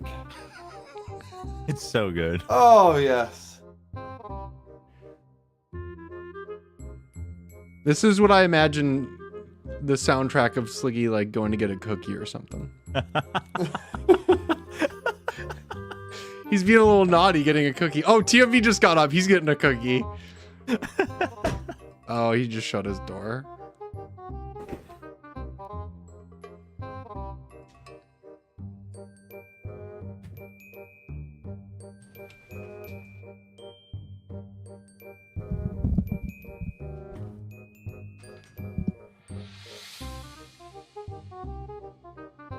This song is so good. It just makes me want to like be mischievous, you know?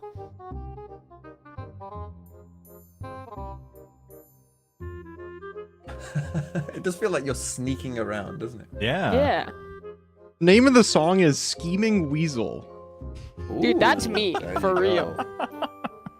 There you go.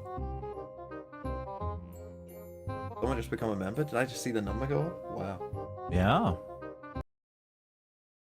Everybody's Wow. so excited to Not talk even- about GIANTX. We're just going back. We're going right Dude, into it. welcome back to Plat Yeah. Chat, episode 213. Is it 212 or 213? On YouTube, it's 212, but here it's 213. I messed up the YouTube. Okay, good. It's a sad day. It's a 2:13 at sad the day. start, so that's good. The only podcast where we're going to talk about GIANTX for an entire hour and then 2G for another hour after that. So buckle up, people.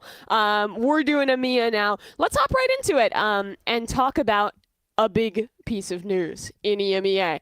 The first 13-0 for the region since we went to the partnership system, since we started the international leagues. This is the first in Europe. NAVI. This game against GIANTX, I think most of us were thinking this is probably just going to be a stomp. Maybe there's a quick map. And it looked like it was going to get a little bit weird because GX picked up a map in this series, but then they got absolutely dumpstered on this final map and put down by NAVI. It was I mean, sad. it was a little sad, yeah. It was sad because I picked Giants. I'm pretty sure. And you know, after map 1, I'm feeling good. I'm like, here we go. You know, we're getting there. You know, there's some things there. Okay, yeah, they lose Pearl. That's fine. You know, like it's gonna be a close game. That's what I expected, right? A 2-1 either way makes sense. And then, yeah, map 3. And what's great for the storyline is this is the first 13-0 on Split. I think globally on Split, the last one was also Angel and Chow against Fnatic.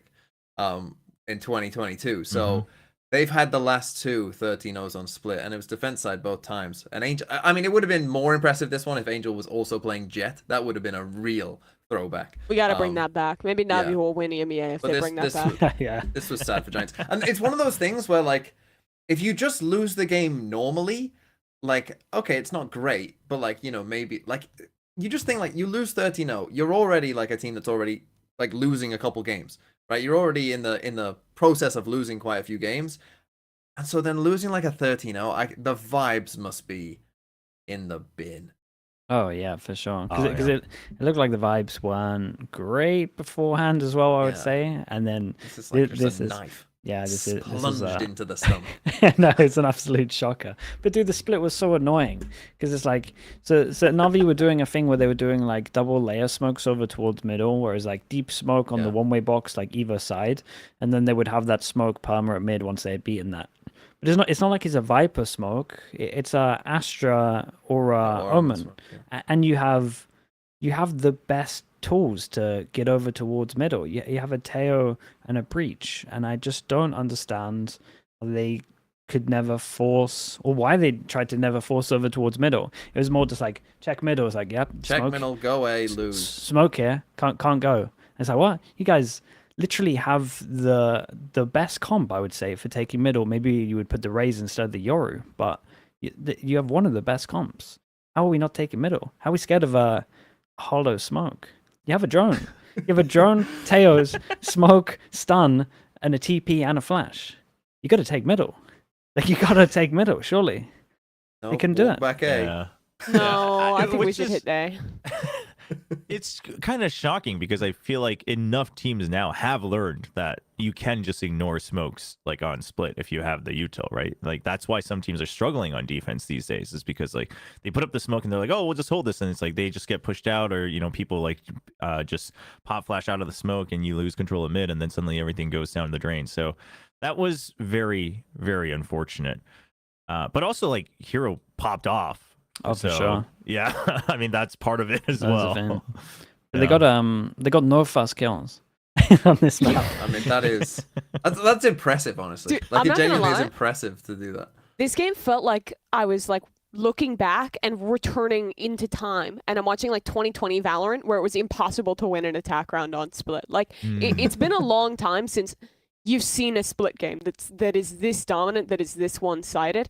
I do want to ask though, for NAVI now, they're a 2-1 team. They've beaten up on GX and Apex, the two teams you expect them to beat. They got crushed by Fnatic, and they have a hard strength of schedule. They play Heretics, they play Vitality next, but they have the head-to-head against the two winless teams in their group. So they're almost certainly going to be heading to playoffs. They are And- locked in fourth. Yeah, so is there any hope for this team in playoffs, or are they just a mid team that could maybe get an upset against someone, but it's probably just going to go out 8th place in the playoffs?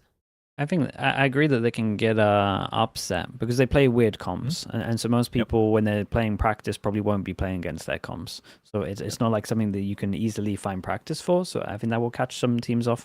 But in terms of consistently doing it, I don't think it's a thing. But some of the individuals have like shown their peaks, and if they can all do that at the same time, then honestly I think we can see something. But when I'm saying something, I'm feeling like a 4th out of the 8 or something. Like I don't think they'll At like the absolute best. yeah, I don't think they can get much better than that, really, unless absolute miracles happen, to be honest. Yeah, I'm totally with you. I think this is a team destined for maybe like, a team that you don't really want to play too much. Like if they do finish 4th in the group, which would be expected, they start in the lowers, maybe they can win that first, lowers game, a team that maybe you don't really want to play too much, could Yeah. surprise you. But then after that, I think the level of competition will probably just be a bit too high for them. But I mean, hey, they won a 13-0. They've achieved, that's cool. The Here's confidence good will for be them. high, yeah. Yeah. the funny thing that this does do to the group, with Navi being locked for playoffs, is that Vitality sitting at 1 and 2, and Apex having Vitality and GX in their strength of schedule. If Apex won out, if Apex wins out, if they upset Vitality, they could kick them out of the playoffs. If and make Vitality it. don't make playoffs, Dude, that- if they we lose are- to we are- Apex, there is a the world very will real end chance. from the implosion of that team. They could get. I mean, yeah. Yeah. Dude, there's a world where. Dude, see, I don't see that happening, but them coming 4th is like actually a thing. Mhm. Yeah. Okay, that yeah, might Yeah, happen. they could I mean finish that's 4th. like likely at this point. I'm not sure on. likely, but I think it's. Dude, I don't know. It's been possible. a rough sledding Yeah, for well, I mean, yeah. Vitality right now. I don't want to get too far into that. I want to look a little bit more at GX too for this team. Like, are we seeing a future here? They got their map against Heretics. They got their map here, but they haven't really done anything else this year thus far since their first win against Casey, their only win they've gotten this year. Do you think we've seen what we can from this roster, and it's just looking to blow it up and make something new for next stage? It's a pretty good roster on paper, so I would like to say that they can stick together, but I don't think so. I think something, whether it's going to be coaching staff or players, is going to change. It just feels like it's such a underperformance considering some of the players that are here, especially Cloud, like once again, I guess. But I mean, Westside's Westside's like secured. He's looking really, really good. So yeah, but I do think we are due a giant shake, because I remember early on in the season, like, we had fucking hope for this team. We were like, this is going to be like the dark horse of EMEA. And when we did the way too early power rankings and stuff, we were putting them as like a mid-table team. Dead, People were arguing, and Yep. I mean, they're good players. There was reason to have hopium because of the players. Yeah, I think the pedigree is there for the individuals and just what they've proved in the server, but it just isn't coming together. And like some of them have like tweeted out about it as well, right? Where they're just kind of expressing their own frustrations with the situation, like not blaming anyone, but just being like, it's like something's not coming together. So if you can't figure it out, just given the way the VCT format is unless your goal is like, hey, let's just get like 8th place this year and then grow, like, unless you're okay with that, which, I mean, great if the org is willing to invest that, but if you want to win, then you got to change something, I think.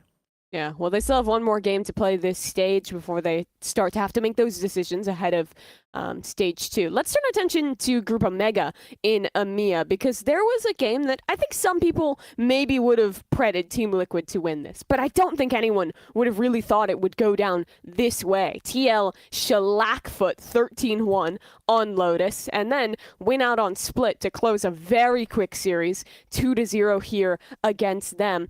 We on this podcast, we have been, let's just say we've been foot glazers in the last couple of weeks. We have been fans of this team. We've been really building this up. So talk to me, what went wrong for Foot in this game? Was this a one-off fluke, or is Team Liquid back in that form where they can be beating the best in Europe? Well, unlucky for Foot, they picked Lotus, which makes sense with what we've seen from Liquid in the past. And unfortunately for them, Liquid had been whipping that Lotus way up into shape, and it was insane. It was insane. And Foot had struggled on their Lotus attack before against Koi. So like them struggling on attack maybe wasn't the biggest deal, surprise in the world, but the manner of it, oh my fucking god, Team Liquid, they cooked up a storm. And it was like, see, it's interesting because I thought that like kickoff Liquid was maybe even more about like the individuals like finding incredible form and going kind of crazy. This was like the combination of like Camo had the best game he's ever had. I mean, he was this map, he was unbelievable, just frying, making Waylay look insane, like actually doing good stuff with Waylay. I know, crazy. But everything, the plans, like how they, it felt like they knew what Foot were doing before Foot knew what was going on. Like they knew where Foot were on the map at all times and what the correct plan was and what they needed to do. This round is a good example where Foot pressure over towards A and Team Liquid say, don't fucking give a shit. We're staying here in our 3-man trap play no matter what. We know you're going to come back to C. Watch this. And they do. And it was an incredible game by Liquid, to be honest. Foot were almost a vessel for Liquid to just go crazy on.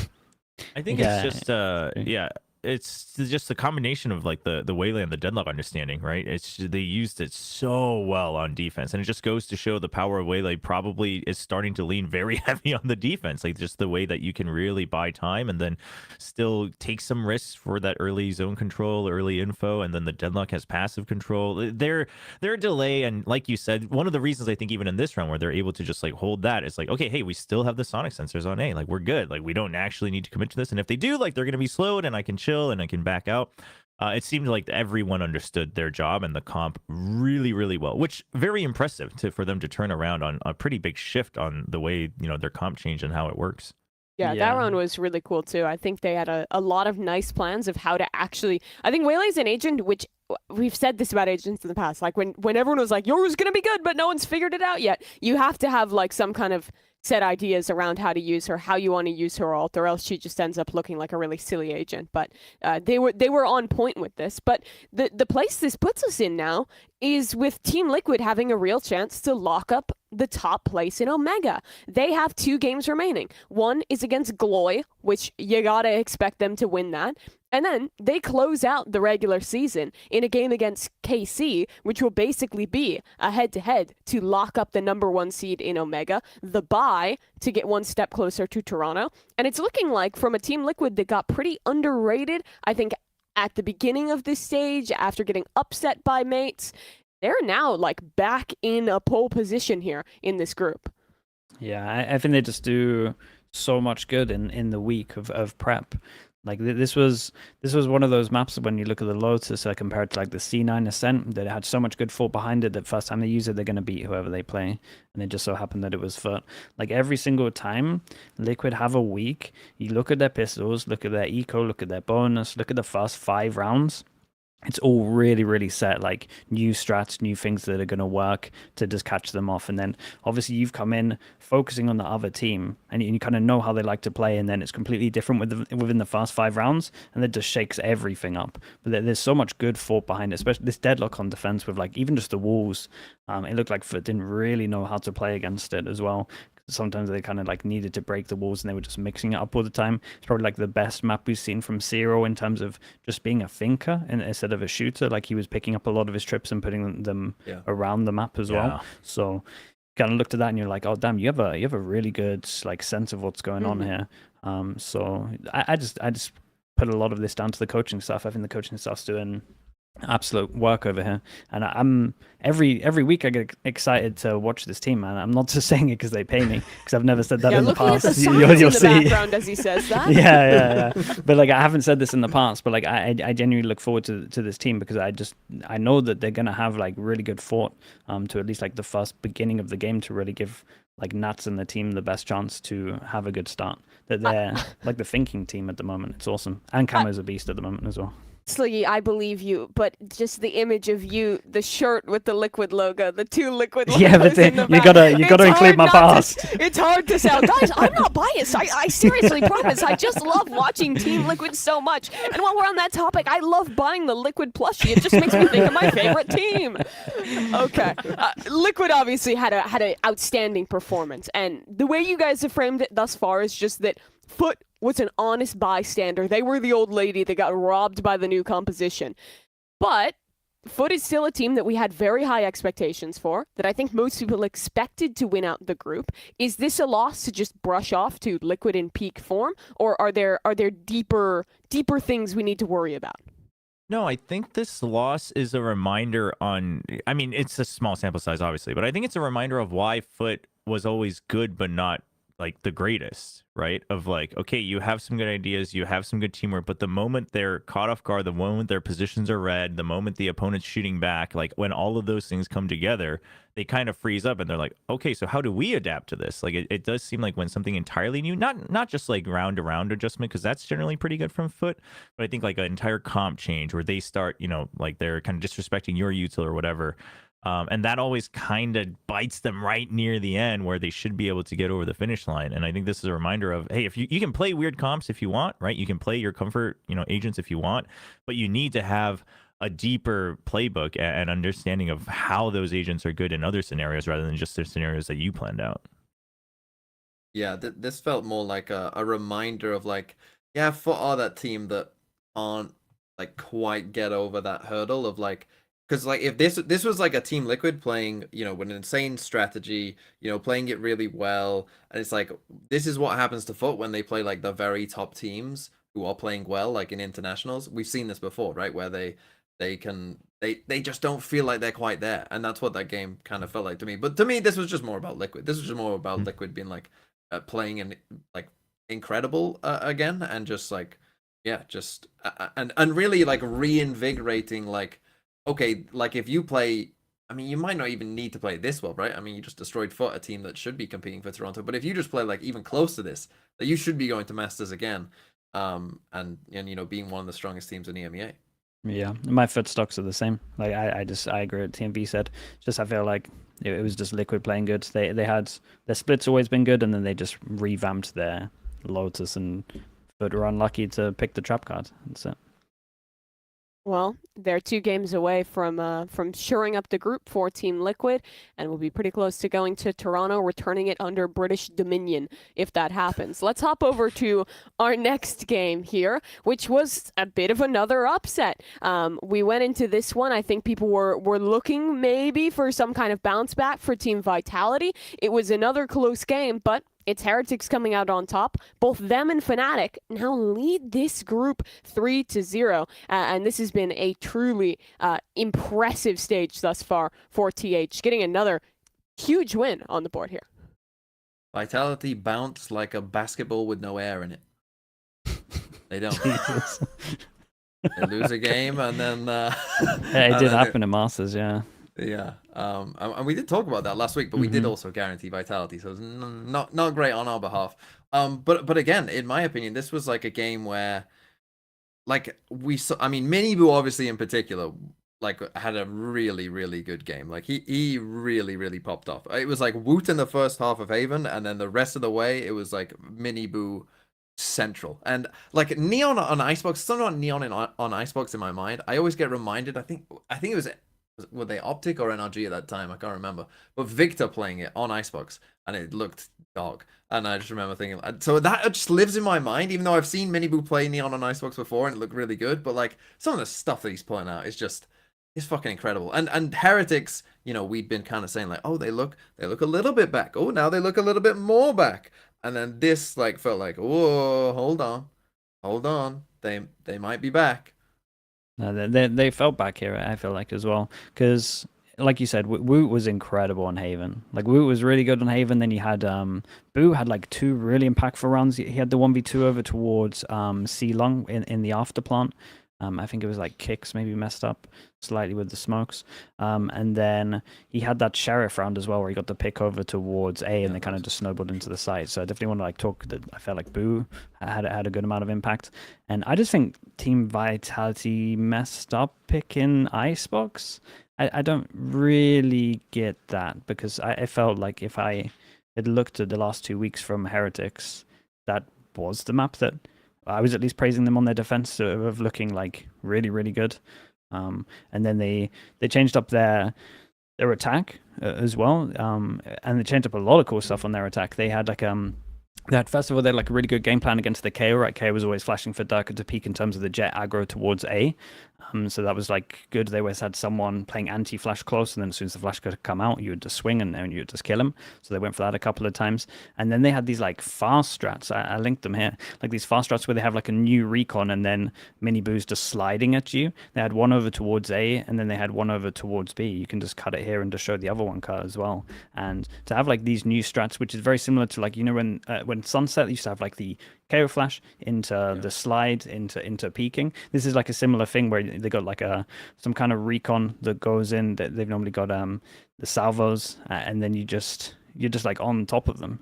Sorry, it was was it salvos or was it the vice fawn? It was vice fawns, like to kind of lock them in. And so like you go to shoot the recon. You either shoot the recon, get scanned, or you're going to shoot the person sliding at you. But obviously, you've been so trained to just shoot the recon because no one can capitalize off that space normally. But this is like what the Neon does. So it's it's cool thought process from Heretics, and I think this is a really good map for them at the moment. This is a scary map. I would probably try and ban this away from them. I think they look really good. So that's why I kind of questioned them picking Icebox as well. But now I really think they're going to be dodging this. And that's been a little bit historical as well. Lose a map and then pick a weird map after. They picked the Haven at Bangkok. They picked the Icebox here. So something needs to be addressed there, I think. That maybe they're not scouting good as to what the enemies are playing or something. I don't know. I want to ask basically then the same question I did with Foot, because Vitality, they were the super team coming into this year. They were the most exciting. They started their year with a record going 6 for 6. In their last 5 games now, they're 1 for 5. And mind you, it's been really good opposition, right? They lost to G2 and T1, both finalists back at Bangkok, and then they've lost to Fnatic and Team Heretics, who are looking like two of the top teams in Europe here. But this Heretics game, we still expected them to win this, and then ended up being a little bit more dominant than even some of these previous losses against top opponents. So where in the world does this put Vitality? Are they slipping down our tier list right now? I think they have to. They have to, right? Yeah. Like, I mean, the worry is, like the Fnatic game. I think you could say, okay, well, you know, it was maybe a game filled with a bit of emotion. You know, there's some very close maps in there. You know, like, you know, you ended up with a Haven. You know, you need to work on your Haven defense side, whichever side it was. I can't remember, but like, you know, like. It was what it was, you know, like Bosa won a 1v3. If you win that, you would have won, and we would have been saying it's fine. But this Heretics game didn't feel like that. This Heretics game felt like they were the worst team, like pretty clearly, like not as good as Heretics. And so that is a worry, because it's like we were just talking about Team Liquid glazing the fuck out of them. Well, if you lose to Fnatic, Heretics, and Liquid, well, then you're not going to Masters. Right, and it's not like footer chumps. Like there are other and you know, Karmine Corp maybe are on the rise. You know, like there are other teams that could also supersede you for champs. Like we've just been kind of, you know, like like it's like G2 in Americas, right? Everyone's just like, well, they're just gonna go like to every international. We're already at that stage in our minds. But like right now, I'm like, the panic levels should be going off a bit, because you legit might not. I mean, we're talking about. I mean, they're not going to miss playoffs. I would be if they miss playoffs. But holy shit! they but could finish miss fourth. playoffs. They could finish fourth and start in the lowest. Like that. That is a possibility, and that's not Dude, great. you guys are saying it's impossible. It's not. They lose not gonna one happen. game. They lose It's not- if they lose to like.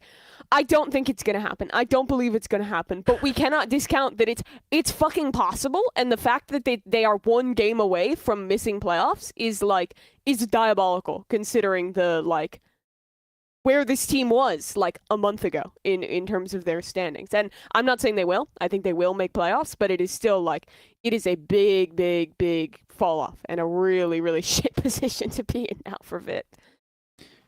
Yeah, I think it's rough. I think though it's gonna go one of two ways at the moment, because they play Apex and Navi, right? So it's like they should get either a lot of confidence from this, or it's about to get a lot worse. It's about to implode. Yeah. We're literally about could to get a implode lot if worse. we lose. So we'll see.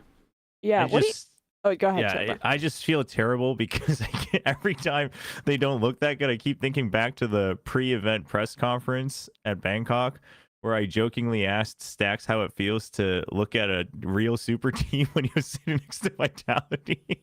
And now Vitality's crashing and burning. The Chobra And Stacks curse is lives chilling on. with the Bangkok Just trophy. another example. Oh my god, you killed them.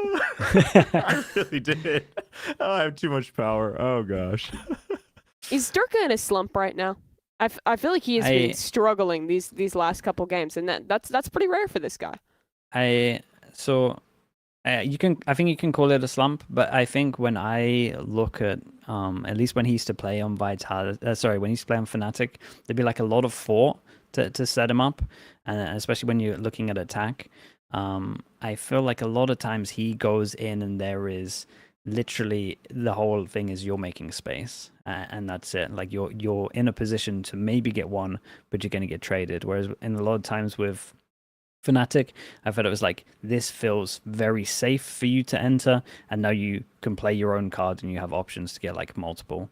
So I think that it feels a lot different to just the thought process of I feel like they were very based around making sure that he had safer entry into sites and that people were fast going in with him. Whereas at the moment I see him going in and then is like 4 seconds until anyone else is even close to help him. So I think it's a little bit down to maybe that, and maybe he's getting frustrated with that, because I think on defense, a lot of times he's setting himself up in the same positions he would be on Fnatic, where he should be going crazy. But I think attack-wise, I can definitely see that getting very frustrating, and I would put that, like that's what I would say is like affecting his defense and maybe fragging, but we don't know. Again, we're just kind of viewing from the outside, but it's not up to the levels that you think of when you think of Daka. Certainly not. Well, they're hoping to bounce back and win out these last 2 matches. Let's talk about our last topic for EMEA Real before our quick, prediction. Oh, go People ahead. are begging to watch this save clip. Do you guys know what I'm Yeah. about to say? Yeah. Is it appropriate? Yeah, we were. It's I definitely won't more play it. appropriate. I won't play it if it's No, I wouldn't play inappropriate. it. No, I I wouldn't wouldn't play play it, it. but I do think Okay. I think something has to be mentioned there in just like so this happens with like hot mics all the time, like even in casting and stuff. And it's like production does need to protect like their own talent, like both casters and players. And like obviously you should never like cross a line, like that's true. But for casters at the very least, like we have tools where we can block it off on our own. Like you can always take your headset off, etc. But for players, like that's not their main priority. And it's like, you know, if you shouldn't ever cross a line, obviously, like, but I do think like productions around the world do need to be more careful. And this time it's Yeah, even correct. worse because it was in English. You know what I mean? Like it's not even in a language where you could be forgiven of like, oh, maybe they just had no idea. Like, I do think that's something worth mentioning. It's a dude, it's a real weird one because I fully understand saying stuff to like get the mood up and the vibes good. But Dude, it's maybe real it's like a weird, Stacey's dude. mom It's kind of real weird. situation, and that was just a huge Sure. motivator for the No, team. I- But no, it's a weird ass thing to say. But Like Also there's no crazy got defending, played. Yeah, there's no defending like what he said. I mean, you know, listen, that's up to him and his team. But I do think I just say this because obviously I've worked in production as well. It's like, listen, you can think it's funny. Like I've done things where I've put stuff on replay because I think it's funny, like a player like kind of tripping and stumbling on the walk-in or stuff. And it's like, yeah, that's funny in the moment. But at the end of the day, like you, in some ways, if you are either building a bad narrative for, you know, that person or whatever, you are eventually not helping the product, right? So I do think there needs to be a little bit more consciousness, but you know, not saying like, you know, whoever did it should be fired or whatever, but I just think it's worth touching on. lock in on not playing that shit on broadcast. Let's hop over though to KC. EMEA, dude, this was the most fucking EMEA day in the world because it was 2 fast series and how long? Like this broadcast was diabolically long. But through the fire and the fury, KC still got their 2-0 and are looking like another contender over in Omega here. This was kind of a cook game. I didn't get a chance to watch this, so I kind of want you guys to tell me about this. KC picking your Phoenix on Haven and bringing home the win there. So I read a little bit about this. So K-Corp, dude, K-Corp are doing really weird comps, but and it yeah, it reminds me of like when Foot do the weird comps because you look at the comp, you're like, oh no, but actually you see what they're doing and you're like, honestly, like it makes a lot of sense. Like you're playing weird shit, but like you're doing good stuff with it. So I think they're playing on hard mode a little bit, but they're doing some cool stuff. They got their own little read on the meta. If Teo enough actually happens, they're in an incredible spot because I think that they could be running with this, and a lot of their theory is like Arbor, Vice, Flash, and then I think when Martin is looking this good on Yoru, they actually look like really, really solid. This was a cool play, like where they push this. So this is bonus round play. They push up towards B, and it's just like a bit of a bait. So normally it's going to be they kind of to clear him. You'd have a Sova drone, 2 people hide, and it spots you. You can TP out. He got a kill as well, and then he runs back over towards here. He has a TP to get out of there as well. He then jump spots baits, and they see him, and then they flash triple swing.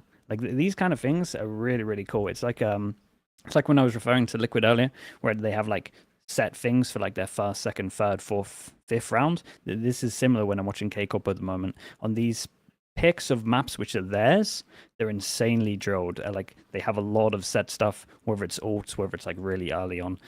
And honestly, they look good. And Martin is frying. Like he's actually frying. This was it Haven the first map, I think. Yeah. I think they lost double pistol and he just took over. Like you can't lose when he's doing this. So, yeah, I mean, I was shocked. Someone told me after this game, like, oh, did you know that Martin's the top-rated player in the EMEA? Like, what? Really? I mean, obviously this game was incredible, but like in my mind, I was like, Martin's been like okay, but I hadn't noticed him like going crazy. But yeah, he's the top-rated player in EMEA, and obviously this game he did absolutely fry, and obviously this is a big part of it. But still, I was kind of quite surprised by that, to be honest, because I think Karmine Corp have been. Before this game, you know, we would have said Karmine Corp a little up and down, like, okay, like, you know, it's there somewhat, but maybe not all there. And then after this game, because the thing is, mates had looked like a very solid team. And I still think in this game you saw moments from mates of like, oh yeah, there's that team that, is has good aim and has, good ideas, and it's just like a very solid team. But Karmine Corp, yeah, I mean, especially obviously on the second map, completely dismantled them, and it was kind of like, the thing is with Karmine Corp, it's like, it's so strange, isn't it? Because I just see a team that like doesn't run tail and think like, what how like I know like obviously an Eng seems to like love Yoru, loves kind of like Yoru Fade double smokes, as like FPX also, the old FPX used to do that a lot as well, and like it does like make sense, that kind of idea, but it's wild to see it working. But like I'm not sure, I like personally, even though I saw them fry in this game, I'm still like, but next week maybe it'll be shit, and the team will come with a good plan against it, and we'll come here next week and it'll be like, Karmine Corp, they're fucking stupid, aren't they? Playing, not playing all this weird shit. I feel like that's how it always is with these Sonic-led teams, right? You're like, they're picking they have some crazy read that they're full committed to that is completely off meta, and they keep getting wins. And every week, you're sitting in your fucking armchair like, God, just next week someone is gonna play the meta and expose these frauds, and then they just keep winning. I want to hold the discussion till we do our pred for KC, because I think that'll give me a vibe on how much hope you guys actually have off this game. So let's maybe hop into the predictions now. And first off, check in with our little Timmies, because our last EMEA match of the week was Team Vitality taking on Team Heretics. And let's see how you did, Timmy. Oh, with 68% of the vote, you were wrong. I mean, looking just like us out there with full predding for Vitality and ending up losing. Unfortunate there for Timmy. But make sure you check out the community tab for this week's EMEA matches of the week. That'll be Karmine Corp versus Foot. Do better this time. Ooh. Don't lose again, Timmy. Don't do it. So let's go. Our first prediction here. This should be a guarantee. This should be Vitality making we don't playoffs. have paper thin here. It should be Vitality making plays. But let's see if there's any dissenters, because they're playing Apex, the winless team in their group.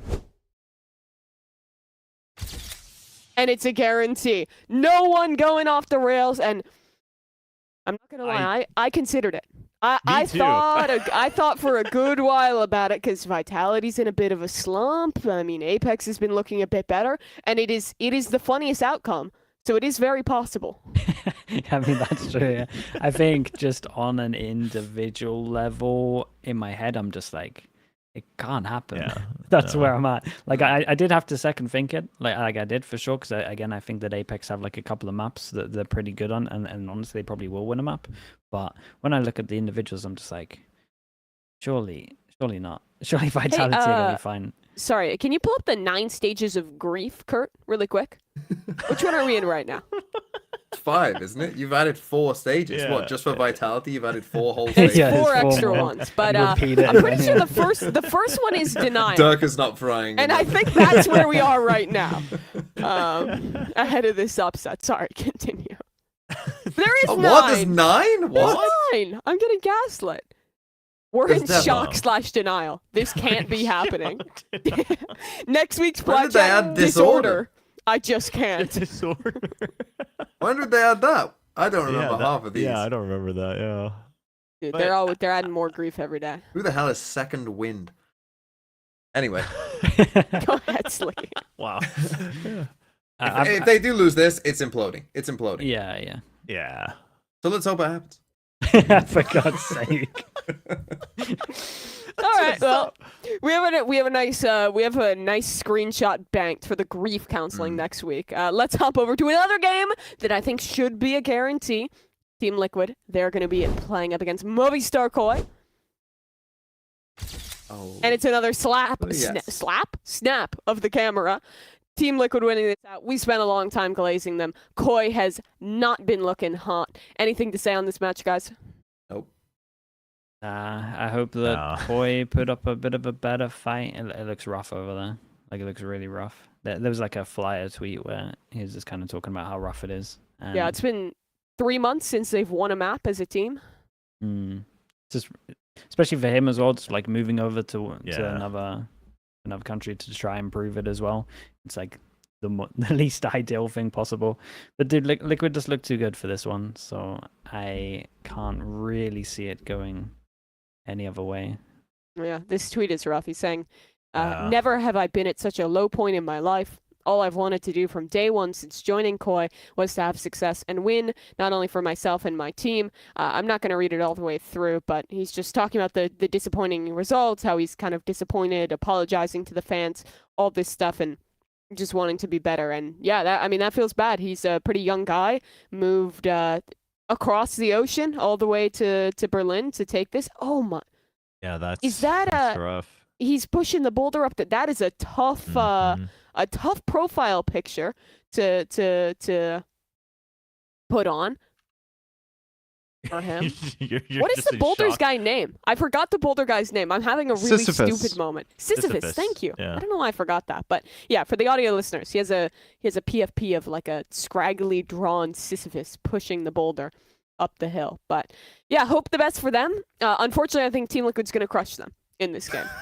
They are the boulder in this game. I was gonna say you're gonna do a boulder reference. They are the boulder, and messed up. this is a Fraudian game for Oh my Koi. gosh. Let's hop over to the next one. This one might be a little bit more interesting. Mates, they're going to be playing against BBL, Ooh. This is a close one. Okay. and it's 2-2. Myself and Chobra have gone for BBL. Mates are the Brits. Chobra, want to give the pitch for BBL? I mean, I think BBL, it's a little bit of consistency lacking here and there, but it just does seem like they are not dramatically, but consistently improving, like, little step by step. I think, everything's really starting to come together with them with Magnum now, playing here for stage 1, settling in. Yampi's calling. I think I continue to be impressed, right? Not that it's really changed dramatically from kickoff. It was already pretty good in kickoff, but I think that's pretty good. Levin, that's the part where I'm like, all right, Levin and Prophet, like there are times when one person's good, one person's kind of down, etc. Like there's some of that, and that starts to seep into the teamwork slightly deviating. But it does seem like week by week they're like slowly fixing it round to round. So I just think that they should be solid enough. At which point I think baseline I would have rated them higher, just like on paper to begin with. So I'm just leaning on that side. Yeah, I think this is a close one. I think this is relatively hard to call. The only thing that like really swayed me is I'm still pretty unsure about the BBL map pool.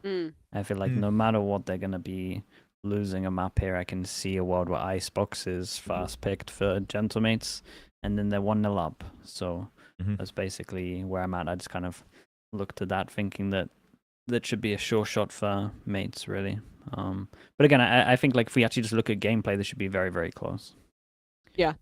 I had pretty much similar thoughts to what Chobra brought up. My one other thing is like I'm in my era of trying not to like overreact to like the last game I saw of a team and trying to go back in time. If someone had told me like in terms of overall form at the start of stage 1 who's going to win this game, I would have said BBL over Mates, and like that plus the other arguments were like just enough to push me a little bit over. But should be a pretty good match here.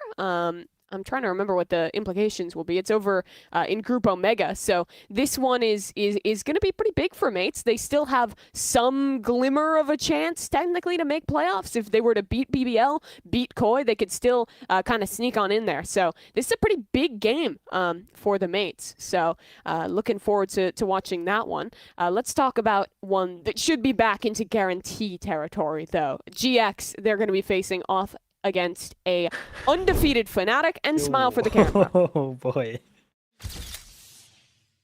This feels like a pretty damn easy guarantee. GX has been looking real rough, and Fnatic has been on a heater.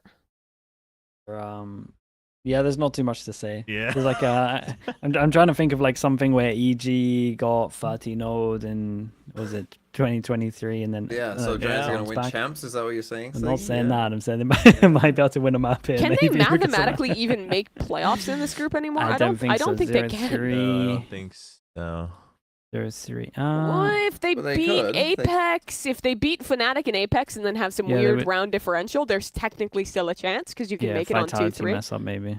Yeah. Yeah, but I mean, as I said, like this is the vibe, like chasm game. you know, Fnatic's vibes are in the fucking ceiling, and Giants' vibes are gonna be in the floor. And already Fnatic are probably a better, well, they are a better team than Giants anyway. Add on that, and yeah, this might be the best I feel about any guarantee that we're gonna give, to be honest. Oh, it's always so good when Oh, someone boy. says that. It's never Yeah. gone wrong when someone said that. No, Right. this one won't. If Giants beat Fnatic, if What we will got you the do? community prediction on this, how much do you think would pick Fnatic? 95. Nah, it'd be like 85. I think it would be higher You than think? 95. No, I it'd think be it'd be higher higher than than 95? 95. Yeah, I really really? do. Because my There's thought always is like any of the- 3% that are just like, or a bot maybe would accidentally. any pick the right real one. like thinkers, anyone who's like, I watch every Plat Chat, I Misclicks. watch every VCT game, they're all gonna go for Fnatic. All of the Timmies are gonna be like, who the fuck is GIANTX? And they're gonna vote for Fnatic. And then there's gonna be like the 3% funny guy paper airplane throwers who vote for GX, and that's it. It's gotta be like 95, 94, something like that. Brutal. It's absolutely brutal. I mean, this is a guarantee of all guarantees. If there's an upset here, it would be absolutely crazy. A game that should be closer, though, is our EMEA match of the week. We were mentioning it earlier, but it's KC against Foot. Foot coming off a big loss. Ooh. KC coming off some wins, starting to look better in EMEA. Oh, Dude, And it's guaranteed match of the week. match of the week, guys. It's guaranteed. everyone God's lost his smile. mind. There it God's got a new is. Camera. He doesn't know how it works. Had some extra film Did- to run I'm through. just looking real I'm- eager. All my buttons are just hieroglyphics now. I don't know what happened. All right, I'll press a button. There we go. There it is. AC versus Foot. Oh Oh no! it no! was a Jesus teaser. Christ! Jesus Christ! We have voted a Oh, Plat Chat no. guarantee for Foot, and I don't want to change my pred. I think Foot's gonna win, but I don't think it's a guarantee. No, I'm not going to change mine either. I don't want to back a harbor. Can you convince someone to? Can you do some snakery and get someone to change? So we need you now more than ever. I think the person to change is Chobra. Cobra. Yeah, What? Jobra. Fucking hell. Change. What? I don't trust in the harbor either, and I think they're leaning into double flashes, which I think runs out of steam pretty quick once you've seen it, and it's like based on fighting well, like you're setting up your fights better more than like really deep. I mean, like some certain maps they're still playing double controller, things like that, but I think that's where Foot shines. Like that's where they can adapt really well. Okay, well, I got no hope. Chobra's it's over. He's locked in. Jobra's He's set. locked in. And Yeah. TMB's too stubborn, so I just like we said though, our foot stocks stayed neutral, which that is the argument for Casey, that your foot stocks shouldn't have stayed neutral. Sure. The Team Liquid beat them by playing something a bit weird, double Senti on Lotus, destroyed them with it, and maybe Karmine Corp cook up something completely new as well, right? Maybe we end up on a map where Karmine Corp, either play a different comp or haven't played that map before, and also get lost in the source of it. I think Karmine Corp will definitely win a map. I would yeah, I be agree with that. quite surprised if this was 2-0. Either way, to be honest. But yeah, I like it's like you said, Mimi, with your prediction style. It's like Foot in my heart and mind are a better team overall than Karmine Yes. Corp, and so I just picked. Until we see more. Yeah. Yeah. But I think we can agree, though, if KC get this win, I feel like that's where they push through the bar, and we're like legit, like, okay, they are legit. They are not just like gonna be a team that like sneaks into playoffs, but like a real competitor if they can also take down Foot here. I think that's Yeah, this I is mean, this is the proof for KC. Is it a couple upset wins, or is it actually like a legit good performance? I'm saying upset wins against Gentlemates and Koi. A couple wins, I should say. They've got Foot and Liquid in the next 2 weeks. We're gonna get Yeah. a real reality check on where Yeah. Karmine Yeah, Corp are. that's true. That's Yep. very true. Well, let's see if Foot can bring them back down to earth. We have one more game to predict, and it's another undefeated team. Heretics, they're playing up against Natis Vincere. Dude, we In all this have... game? Oh, this week's crazy. And There's a lot of every these. game but one has been a Plat Chat guarantee in Europe. What could go wrong? I don't know. I feel okay about this. Heretics has been so hot. They're coming off a win against Vitality. They're playing into. It still makes me a little nervous, but they definitely should win this game. Yeah, it's like it's a Bala 75, I think. Yeah, this is a barless law. Yeah. This one I would, if we're going through all of them that we've guaranteed, I would feel the worst one I feel about is Karmine Corp foot. Mhm. Yeah. But then this one might be next, to be fair. I think that's fair as well. I think this one is the one that like could happen, right? This could be like if you're going, I mean, spoiler alert for Americas, this could be our EG versus crew. Like I could see that happening to this game somewhat, but I mean, but Heretics have looked incredibly good, and if the form, like the individual form is starting to get there as well, that does make it pretty hard. No, I'm honestly pretty convinced that they're back. Like I just watched them game plan wise, vibes wise, like what they're doing. It just makes sense. It just looks good. So I can't back it until I see it lose kind of vibes again. But we said that with Vitality, and that's what happened to them. So, now they've lost. Yeah, but no, I feel good about Heretics at the moment. And like the big discussion that a lot of people in chat are asking me on the stream is just like where, like the top 3 is pretty hard to say in EMEA at the moment because it's like we alluded to earlier. There's like 5 teams that and obviously I'd say there's like 5 teams, and then there's like a couple of teams like NAVI, like K Corp. We don't really know where to gauge or where to put them. Yeah. So it's it's heating up a little bit. It's not as competitive as Pacific, but it's getting pretty good, like nearer the top middle. Yeah, remember EMEA is also they're like a week behind, so this is going to be their week 4 that we're going into, and that means that this is going to be the big week for the playoff picture. We had a lot of guarantees, but there's room for upsets, and this is where I think we're really going to hash out who the most likely contenders going into playoffs are. That wraps up EMEA for this week, though. Chobra, thanks so much for joining us. Thanks for having me. And we'll see you guys another time, I guess. All right. See ya. Thanks for Goodbye. hopping on. We're going to have Chobra hop away. Dan Dryad, she's going to be joining us for VCT Americas in just a couple minutes. I'm honestly surprised Dryad is going to be on here after what happened. After the crew crew loss? performance. Yeah, Oh yeah, it's gonna be rough. All right, see you To guys. show her face See you around later, these Chad. See you, spots. dude. Thanks for Bye, coming on. Chobra. Bye. Thank you. Kurt, can we go ahead and just bring the crew game up to just be our first segment on Americas? Because I That's think great. we're Yeah, going to want sure. to talk about it anyway. Yeah, we Yeah, can I'll start definitely- with crew. I'm just fetching Dan real quick, and putting hither, on some Dan. more bangers. Yes. Oh, Dan's already Oh, here. yes. Okay. Oh, If you guys are ready, we can just get right in. Oh, wait, I have Yeah, to I'm switch her ready. so I can hear her. Let me do that. Oh my God. All right, there we can. I can hear you now, Dan. We couldn't Wait, hear what wait, you wait. just said. oh, I did. We can. Dan said, hold on a second, I forgot my Mountain Dew. A sentence that she might be the first human to have uttered, but she said it. So, for those that are wondering about curious facts about Dan, she doesn't drink Yes. water. No. She doesn't when she drink gets water, and she only Kurt, I am drinks back. green. She only drinks green liquid. Also, Yeah, Dan, have we Um, litigated your refusal to drink water on Plat Chat yet? I don't think so. Why would you refuse to drink Oh, water? So you do, I just- can you explain for the viewers at home why you don't drink water? I just don't like it. It's just not good. There's no point. If you want to have a liquid, you can What do you mean have there's no anything that point? has a There's definitely a flavor. point. there's no Certainly point. no point. Do you want to try not drinking Hydration, any liquid at all? life. You could have anything that has a flavor instead of something that doesn't have it. And imagine you're having a nice meal. Why would Sure. you drink water? You want to like mix it up with some. No, I something. want ice water because it complements the meal. It resets my palate. It helps wash it down. and it's That's simple. another thing. I don't like ice. If I get a drink, no ice. So you're drinking lukewarm Mountain Dew all day, Yes. every day. Yes. Let's say you were to go to the gym or go for a run. What would you drink after?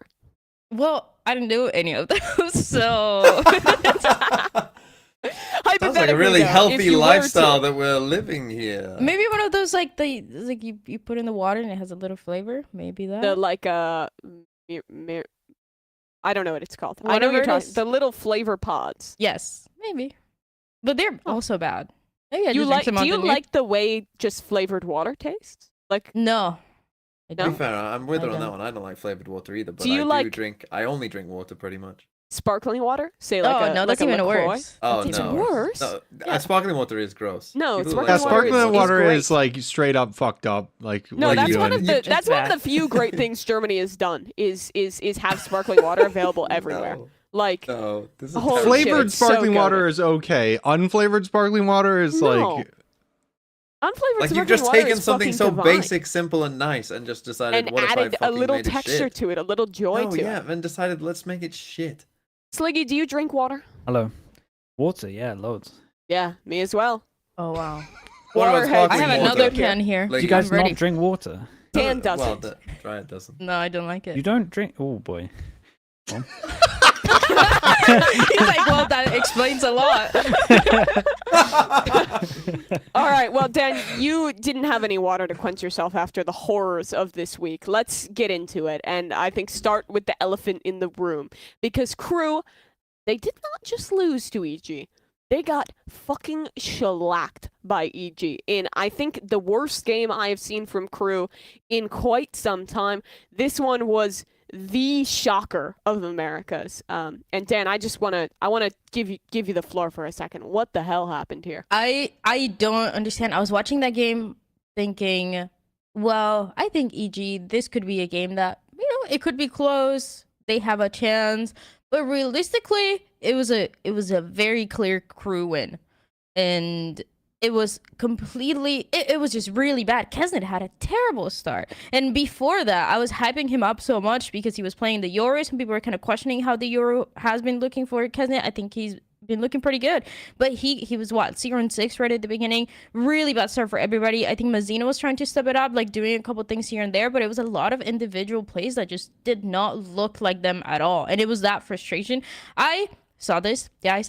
And I need to figure out what the hell is going on. So I went to talk to them yesterday. They were crashing out.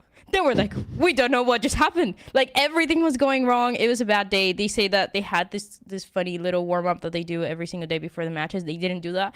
Maybe that's it. But What's I the think in warm-up? general, they just all play deathmatch together. They all have to queue the deathmatch together. Before the matches and the day before, and that didn't happen. So they were like just bringing up those little things, but it was a really, really bad game for them. I think it's just one of those that looked like that first opening match that they had against Loud, where it's just they're not playing their own game. They don't know what they're doing. They're playing like Kesnet is just lurking by himself, trying to get some timing that is never working out for 3 rounds in a row. I don't understand.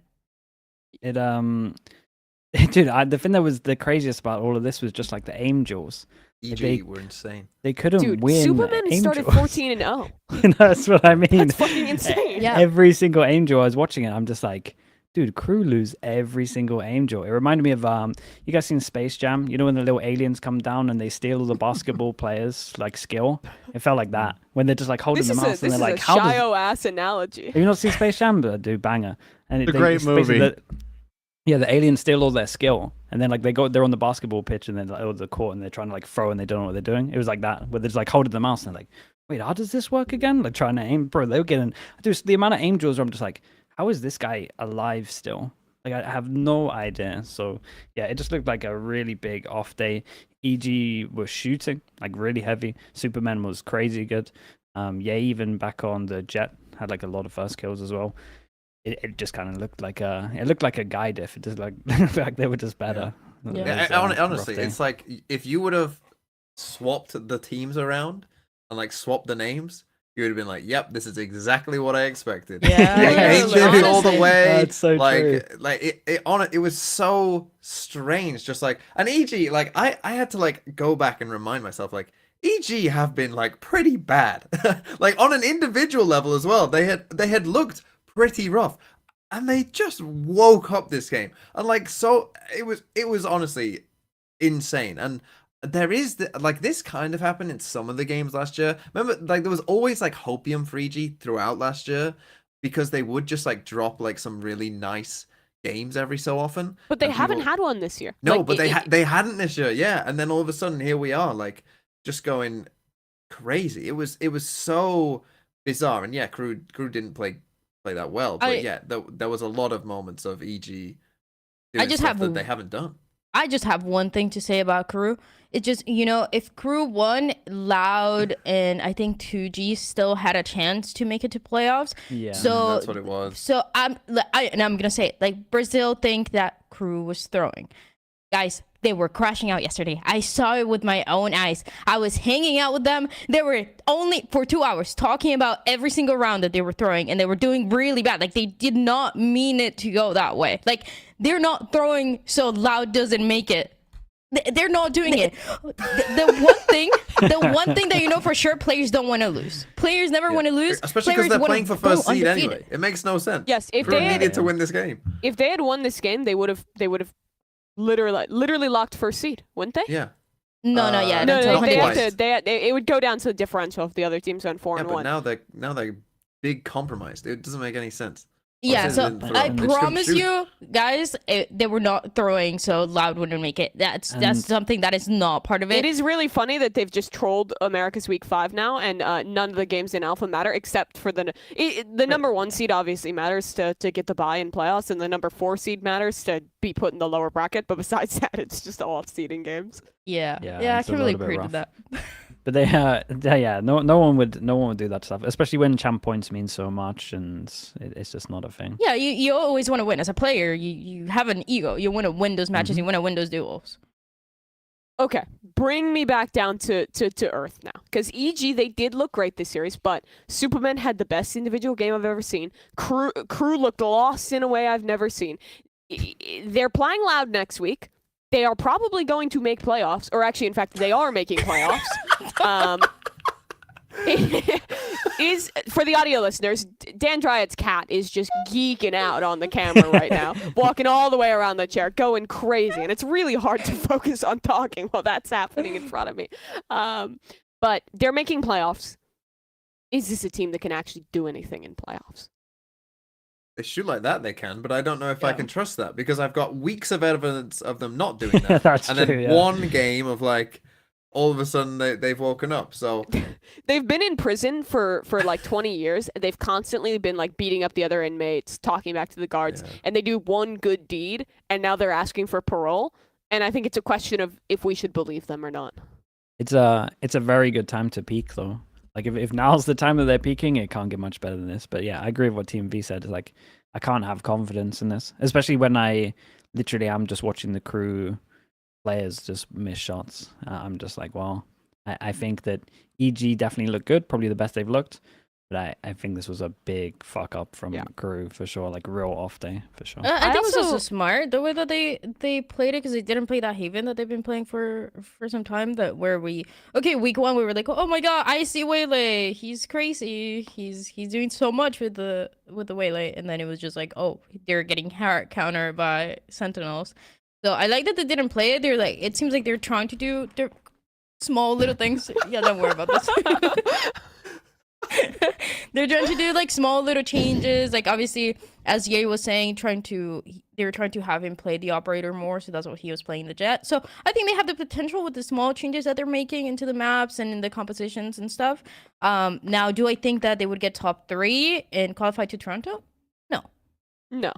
Audio listeners, I know you're watching this in the future. You're driving to work. You're on the bus right now. But I'm gonna need you to open up your phone and look at what the fuck Dan Dryad's cat is doing right now. Because this cat is, oh my god, it just ran at the camera. And it's doing some diabolical stuff that never before seen on a podcast like this.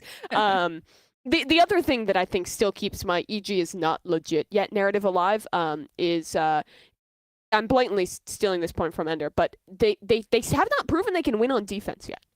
They were horrid in defense in all of their other games. They start attack this series, both maps, and they look fucking great on it. They crush on Lotus, they crush on Pearl, back-to-back 10-2 attack halves. But they are yet to show that they like actually have good defensive protocols and like can competently call on that side of the map. Just across their game as a whole. So I'm interested to see when the maps go a little bit differently, when Superman isn't like actually God's gift to man like he was in this game, and they have to play defense. He was incredible. Can they be this good? And I'm still very doubtful. I need another great game to even have a little faith in playoffs. Yeah, I think that's where we're all kind of at. Because it should be impossible to repeat what Superman was doing here, really. Like Yeah, he can, surely EG don't sneak into playoffs and become one of the best team of all time. Surely, yeah, right? it's around the same timeline, right? It is literally the same script. They look like the Yeah. worst team in Americas for the first 3 weeks. They start to get a couple wins. They sneak into playoffs. Oh, they lose a couple games, or then they sneak into Masters 2, and then they're in the finals against Fnatic in Tokyo, and then they win. Like, it is literally the same script. I'm not saying it's going to go down that way, but it is the start of the same story here. Let's keep moving, though, because there was a bunch of other games here in Americas, and one of them was all 100 Thieves. They played against a 2G, who's been looking a little better in their last couple games with their win against Loud, their map win against Crew. But 100 Thieves dealt with them pretty handily. They played in overtime here on Ascent, and then closed this out fairly nicely on Ascent. And I think the question now is, in our Alpha group, there are 3 teams sitting at 3-1. 100 Thieves, Sentinels, Visa Crew. And the answer that we're going to find in week 5 is who's going to get the 1 seed, who's going to be the best team in the group. And after watching this game and the other stuff we've seen from 100 Thieves, are they in a position to be that best team in Alpha? I mean, they're in a position to be it. I personally, when I first But do you saw expect the them to be? sections, well, when I first saw this, the title that Kurt put for this, I was like, what is Kurt smoking? Like, because I don't know. Like, I would have them as underdogs against Crew, even though Crew obviously just fucking forgot how to play, and Sen already beat them. I think 100 Thieves, like, okay, they beat 2G. You know, 2G showed some fight on map 1, less so on map 2. 100 Thieves, like, they're a good team. I'm not sure. Like, this is the thing about America. It's like, you know, I have questions about every team in Alpha. Every single team. Like, there are, you know, like, I think there's a decent chance that all 3 Toronto teams are those top 3 teams in Omega. I think that is actually fairly likely. Yeah, that's probably where I'm leaning at the moment as well. I do think the Sentinels maybe with how Yeah, the Sen rates could be. playing is like That'd be most likely. Yeah. Yeah, I agree. It like if you're looking at consistency, like the 3 on the right are the teams. But I don't know, 100 Thieves look good here. I think the main thing is like Boostio's confidence. Not that it's ever disappeared, but it was definitely backed up with the aim this time for It was sure. there for a reason. Yeah, it was there for a reason. You can be like, okay, now I get why he thinks he's like prime Aspas, because he was having the rounds where, I mean, that Sheriff round is outrageous. Sheriff round is actually unbelievable. Apparently, he has the most sheriff kills of any player in America, even more than Really? Aspas. His first bullet aim is actually like really good, like really good. But I still have a little bit of like a lot of the stuff he was doing should get punished, and I don't know if he was just doing it because it's against 2G. So even though the confidence is good to see, I'm still looking at it thinking, well, this would cost you some rounds if you're looking at like the bigger buy rounds. And then I also think that ult util is like really off still as well, especially on this map. I think everyone's ult was really bad apart from EU, just on this map in general. So I think that's something that they need to focus on. With how they're playing, I don't know. I think they need to clean it up slightly, but it's very easy for them to clean it up. It's not like there's lots of stuff going wrong at the moment. There's also good signs, but I just don't think they're at the level for me to find them like crazy, to feel crazy confident in them like top in the group, I guess. I mean, this clip was crazy though. His aim is good, and like for, it just doesn't, just on a personal point, like having the confidence like this, it is very good. But I feel like with this guy, it could backfire because he swings a lot of stuff on agent that you shouldn't be swinging stuff. So we'll see if he gets punished for it or if he just wins games because of it. Yeah.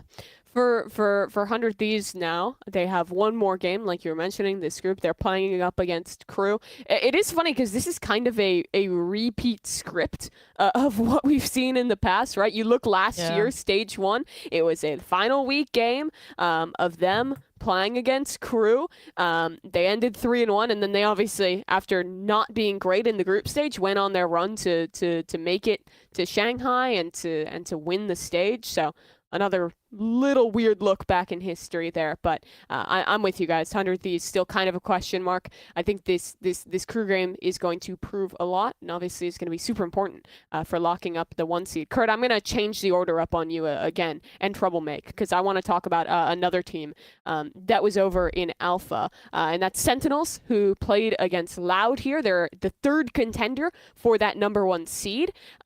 And they went up against Loud here, and we thought that this would probably be a pretty assured win for Sen, a pretty quick win for Sen, and it was not that. They lose a map, they go 13-10 in the first one. Like, there was a world where Sen lost this series 2-0. Is this a super worrying sign for them? Because before this game, I was looking at them as like my front runner to be the number 1 seed out of this group. I only came away from this thinking positive, and I don't know if it's because I'm really high up on these 5 of Louds, especially with Vinny out and Tui's in. I think that change is huge. I wasn't the biggest fan of how Vinny played the game, shooting, calling, and util. So I do feel You're feel like this literally is, quoting the copy pasta. No, Vinny, great player. He just needs to work on his shooting, mechanics, IGLing, utility usage, ultimate usage. Communication, yeah. Yeah, it's an upgrade. I think it's an upgrade. I back these 5. I actually think they're a good team. So I don't think that I'm too worried. And the rate playing like this, I think, is insanely good. It's consistent now. This is back-to-back 2 weeks. And that should be pretty much impossible to do at the level that he's doing, but he's doing it. So that's insane. It's kind of back to the K-Corp EMEA peaks that he was reaching. And this Haven is a masterclass. To go from this being your permaban, like what, a month and maybe 2 months ago, I guess, this was your permaban, and now you've got this looking like one of the best Havens we've seen. That's really cool. It's a really, really good sign. So that just on its own is like very, very impressive. So I came away feeling good about Sentinels from this, to be honest. Yeah, I think you see, Sentinels not winning 2-0 against a team that's 0-3, now 0-4, and I think it's easy for people to just see that based on numbers and be like, oh, they're bad, they're not good, they're not as good as they used to be. But Loud are a really good team. Like, Lucha has been insane on his debut, and obviously, like, what DG Scene was doing too on that map of Lotus was really cool. I think it was meant to be a close match. I never thought that it was going to be a quick 2-0 for Sentinels. I think it's just one of those matches, and for Sentinels, it's always been like that, even when they were going on that run last year, from the off season to what they were doing at the beginning to when they went and lifted the trophy. It's never been easy 2-0s for them. They fight for those wins. So this is kind of like part of their story. And I think the Lotus as well for Loud has been good. This is the map where that previously, like, DG Scene was doing insane at, and it's not, I'm not worried at all about Sentinels. I mean, Second had a good game, and he sometimes has great, insane games. If he's able to do that alongside Narrate, who's now seemingly very consistent, they can definitely make Toronto. Yeah, I mean, my main takeaway from this game is more about Loud, to be honest, than Sen. I think that Sen continued to look kind of, where you'd kind of hope they would be. And as you say, Dryad, like, if you can add on, like, Zekenfrine and stuff like that, then, they could be very, very good. But I was just like, I agree with you, Slig. Like, this, like, even though that, like, it's weird. At 0-4, they're eliminated from playoffs. But, like, I actually came away from this game, and I know they lost this game, but I actually felt like you can do something with this team. Like, this Loud team, like, you're just maybe a bit unfortunate with the timing that it's kind of come together. It came too late. when they're already mathematically eliminated from playoffs. Yeah. I think because if the EG game didn't happen and like obviously Crew had won that, I think they would have been fine, because it would have been such a momentum believer, like knowing that they can do it as well. Yeah. So I think they got a little insane. bit. He is this guy is player. sick, dude. Yeah. He's so good. Like, for this to be one of your, like, kind of, is his second week now to be looking like this? Yeah. It looks like one of the best from Brazil. And that's crazy, because there's a lot of good Brazilian players at the moment. So, and I hate to go back down this rabbit hole that I think we've discussed a million times on this podcast, but every time I see a young Brazilian player get his opportunity in Tier 1 and fucking cook like this, it makes me all the more mad. All of last year, the MIBRs and Furious of the world were like not taking risks in the way they were building their rosters and like going back in on the same players and recycling stuff, because this region legitimately has such insane players. We've seen it with so many guys is on the come up, even just on this team. 2E's Kalenzine, 2 years ago, it was their debut, and they are now mainstays in the scene. Luxo gets his chance in the middle of the season, and if the cards had fallen differently in this Sen game, if 2 more rounds on that first map were won, or if Crew didn't end up getting or losing the game they did to EG, I mean, they could very well be on a path to playoffs with him ahead of it. So I'm happy to see Loud take these risks when they were a team that is losing a lot, and I really think it's going to pay off in stage 2, even though this was a really rough a stage 1 for this team. Let's hop on down then, and I'll get back on the order prescribed, Kurt, and let's talk about LEVIATAN. As they had been struggling for quite some bit. You know, we saw them getting feisty on the couch after getting their first win against Gloria, and coming home with that one. And they had a big game here against G2. I think a lot of people thought this would be the match where they kind of got humbled again and got cooked by G2, but this was a pretty positive sign. A very close game from LEVIATAN, picking off a map, having opportunities to win this series in 2, and now they're going into a do-or-die game in Week 5 against NRG for a spot in the playoffs, and I think they're looking in the best form we've seen all stage, despite the loss here when doing it. Yeah, this was the week of losing teams but gaining hope, as I just said with true. Loud, and this is another one in Lev where even though they lost, I was genuinely like, okay, this looks like better. This looks better, and I think particularly like map 1, like, you know, Demon 1 Neon. You know, anytime Demon 1 plays a duelist that isn't Jet, like, you know, you're a little like, ooh. We'll see, but I thought it actually looked, you know, it didn't look too bad, right? And I think that that's something that they can build on. I mean, I like, it looked to the level where you might even think, obviously on Fracture he's still playing like Brim, and I was like, and King didn't have like a great game on Neon on Fracture, and I was like, oh, maybe you could even swap that back and, like, you know, just get him playing like full-time duelist the whole time, even though obviously he's very confident playing Brim on Fracture. But yeah, I was like genuinely impressed, and obviously after the whole, like, you know, stuff last week and Rossi going, you know, crazy on the couch and saying what he said, like, I think most people probably looked at this game and be like, oh, you're setting yourself up to get absolutely destroyed here, aren't you? Like, that's how this is gonna go. But they didn't, and genuinely, like, there was it legit felt like they could have won this game on those first 2 maps. Like, they really were in it, and I was quite impressed with a lot of stuff that they did. Obviously G2 are still very good. It was if G2 weren't so good with stinger buys, they probably win Haven. Like that is the actual fact of it when you look at it. I do think they got a little bit fortunate again. I think on the maps, both the maps that they lost, they won double pistol. You should probably be closing that out if you think that you are like, you kind of classify yourself as a good team. I think you should always be able to convert in just like bonus, or at least having the good start. So I do think that that's a little bit of a worry. I think the G2's Fracture is a big worry point still, and it's like a weird point for them as well, because they know it's going out, but they probably need to get it to a good level for Masters as well. So it's a map they have to focus on, but at the same time they know come champs it's probably not here, so they might not go as all in as they need to. But picking up Anders will probably help them a little bit of like maybe his thought process on Fracture. So we'll see. But yeah, I mean, it's definitely positives for Lev, but I think maybe people are too positive because of the pistols, and they probably should have. Yeah.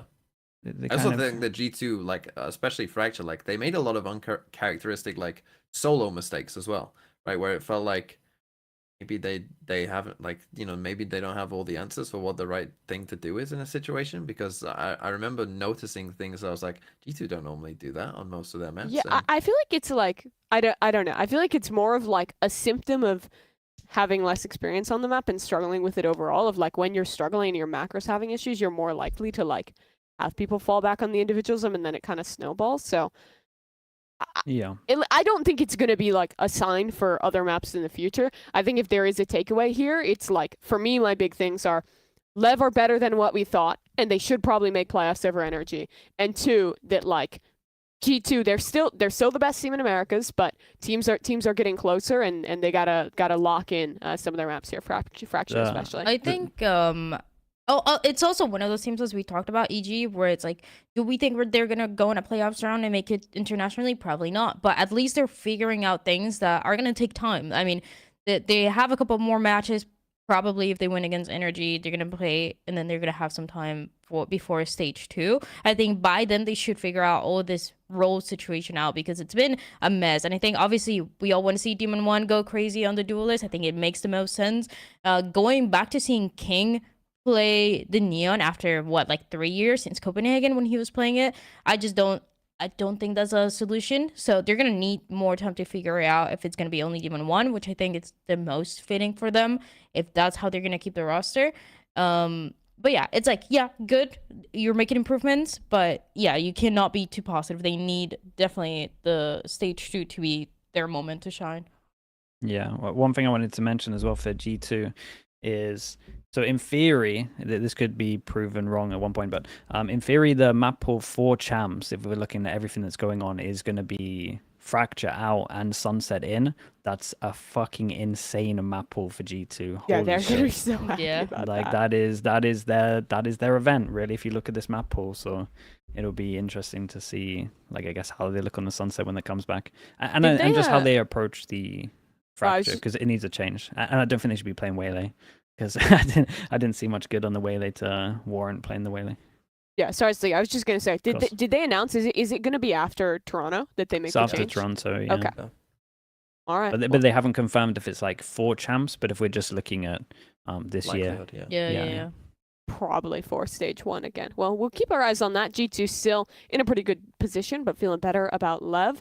Let's talk about another team that I think has a lot of really high hopes right now, and is kind of become a dark horse contender for Toronto, and that's C9. Obviously, they have been on a roll, getting wins against stronger opponents. We expected them to win against Furia, and it was a weird game. They have this crazy close OT, and then they just get fed up with it and fucking roll them on Pearl here.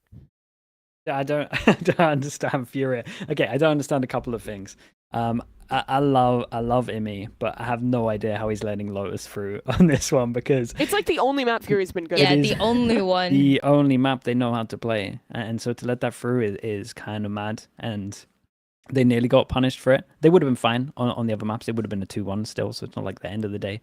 But it just still seems a little bit weird to pick the only map that they're proven good at. And then on the other hand, I don't know how Furia can be so good at Lotus but so shit on everything else. It's fucking crazy. And I just don't get what's going on in the week.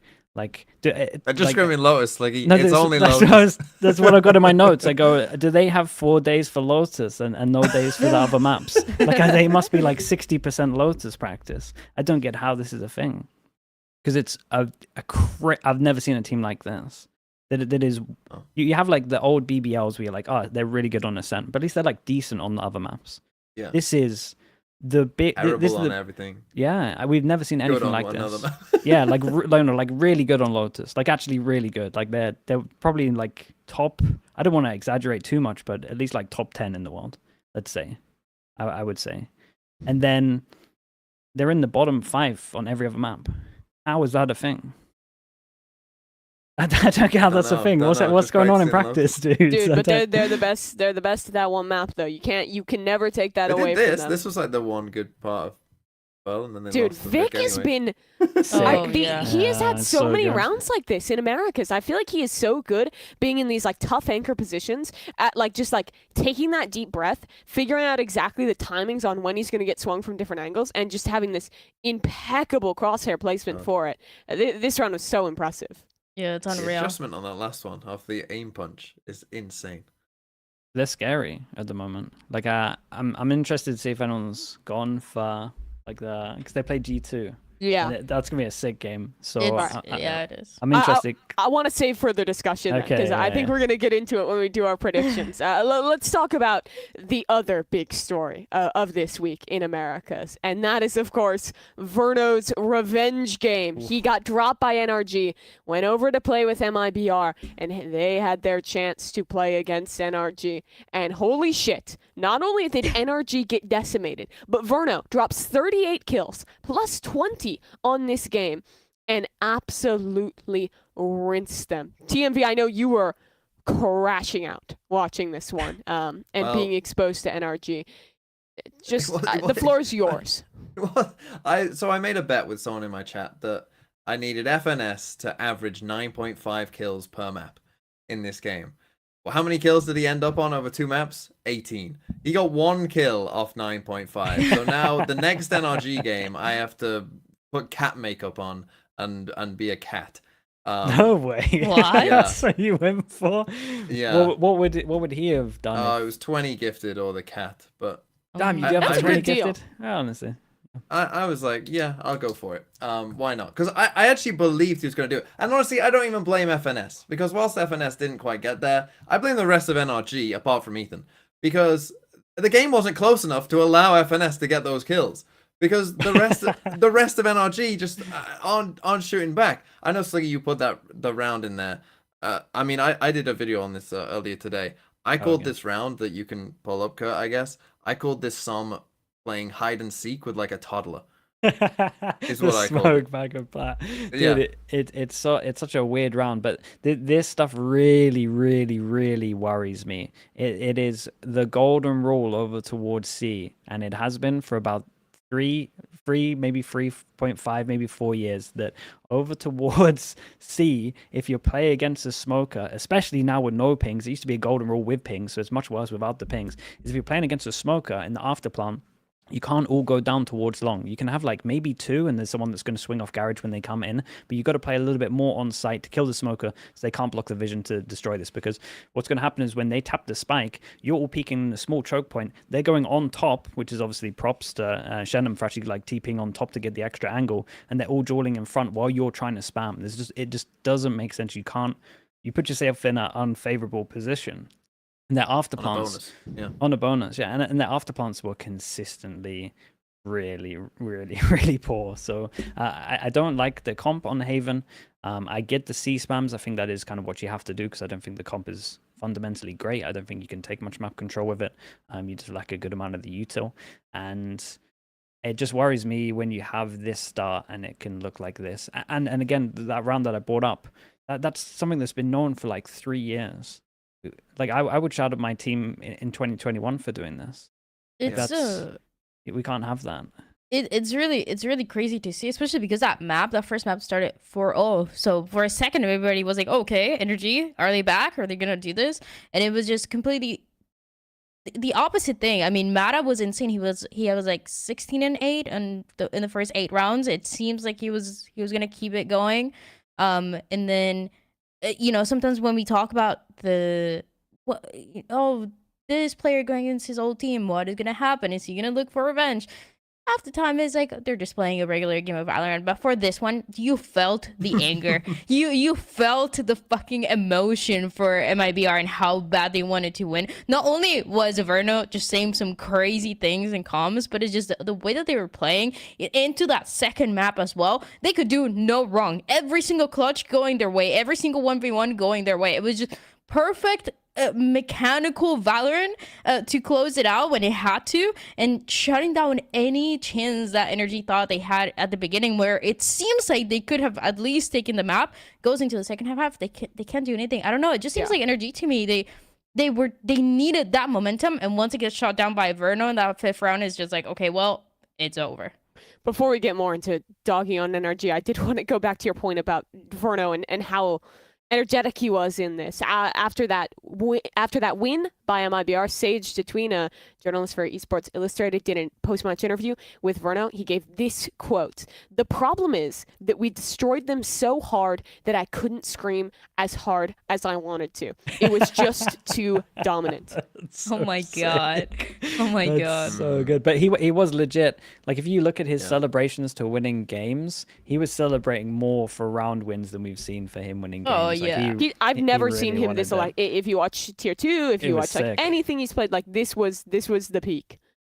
But this is also going back to like what I was talking about a little bit earlier on for like the GE stuff. When you get like removed from a team, it can be the biggest motivator.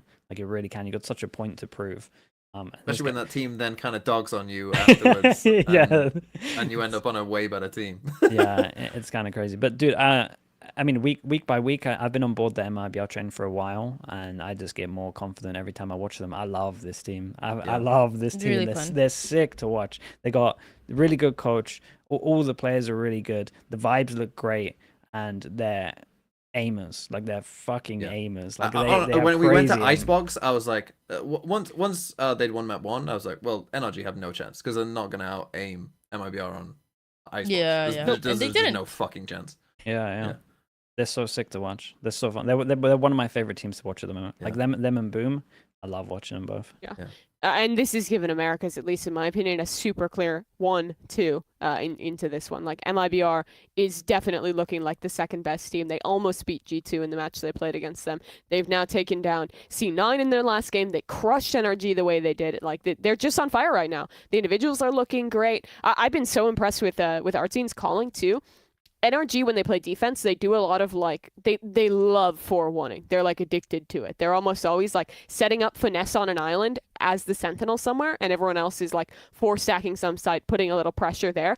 On Icebox, there were so many rounds where MIBR was getting a lurk through, punishing finesse on B, calling back into it. I know it. There were so many rounds like that where finesse is like looking at his util, he catches a bad timing, dies instantly. MIBR have a free post fight. Look at this run. Someone just try walks up rooting mid. for FNS to get kills and watch this game. Yeah, It's hell. Kurt, this is exactly the round I'm talking about, right? There's pressure mid. It's hell. In comes the lurk. Good night, finesse. And he just gets executed on the site. And the same thing was happening on Haven. It's just like finesse sometimes in these positions, like, I don't know, he almost just gets a little like lost under the pressure sometimes and has too much to deal with when they're calling like this. And he's in these 4-1s. And I think MIBR knew that NRG played like that and were exploiting it so many rounds on their attack. Kurt, can you do me sorry to live VOD review this? Can you do me a favor? Can you replay this and then show the minimap? Like, how does he get past the alarm bot over towards B? Oh yeah.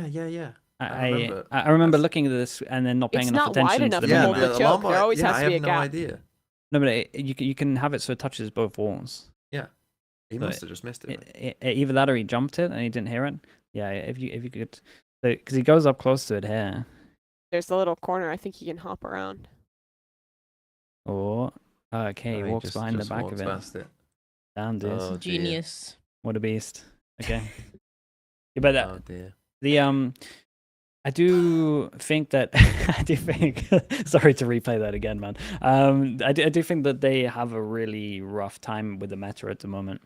Like Teo coming in fucked these guys like more than any team I think I've seen as well. And now I don't think they know where they want to go in terms of their read of the meta.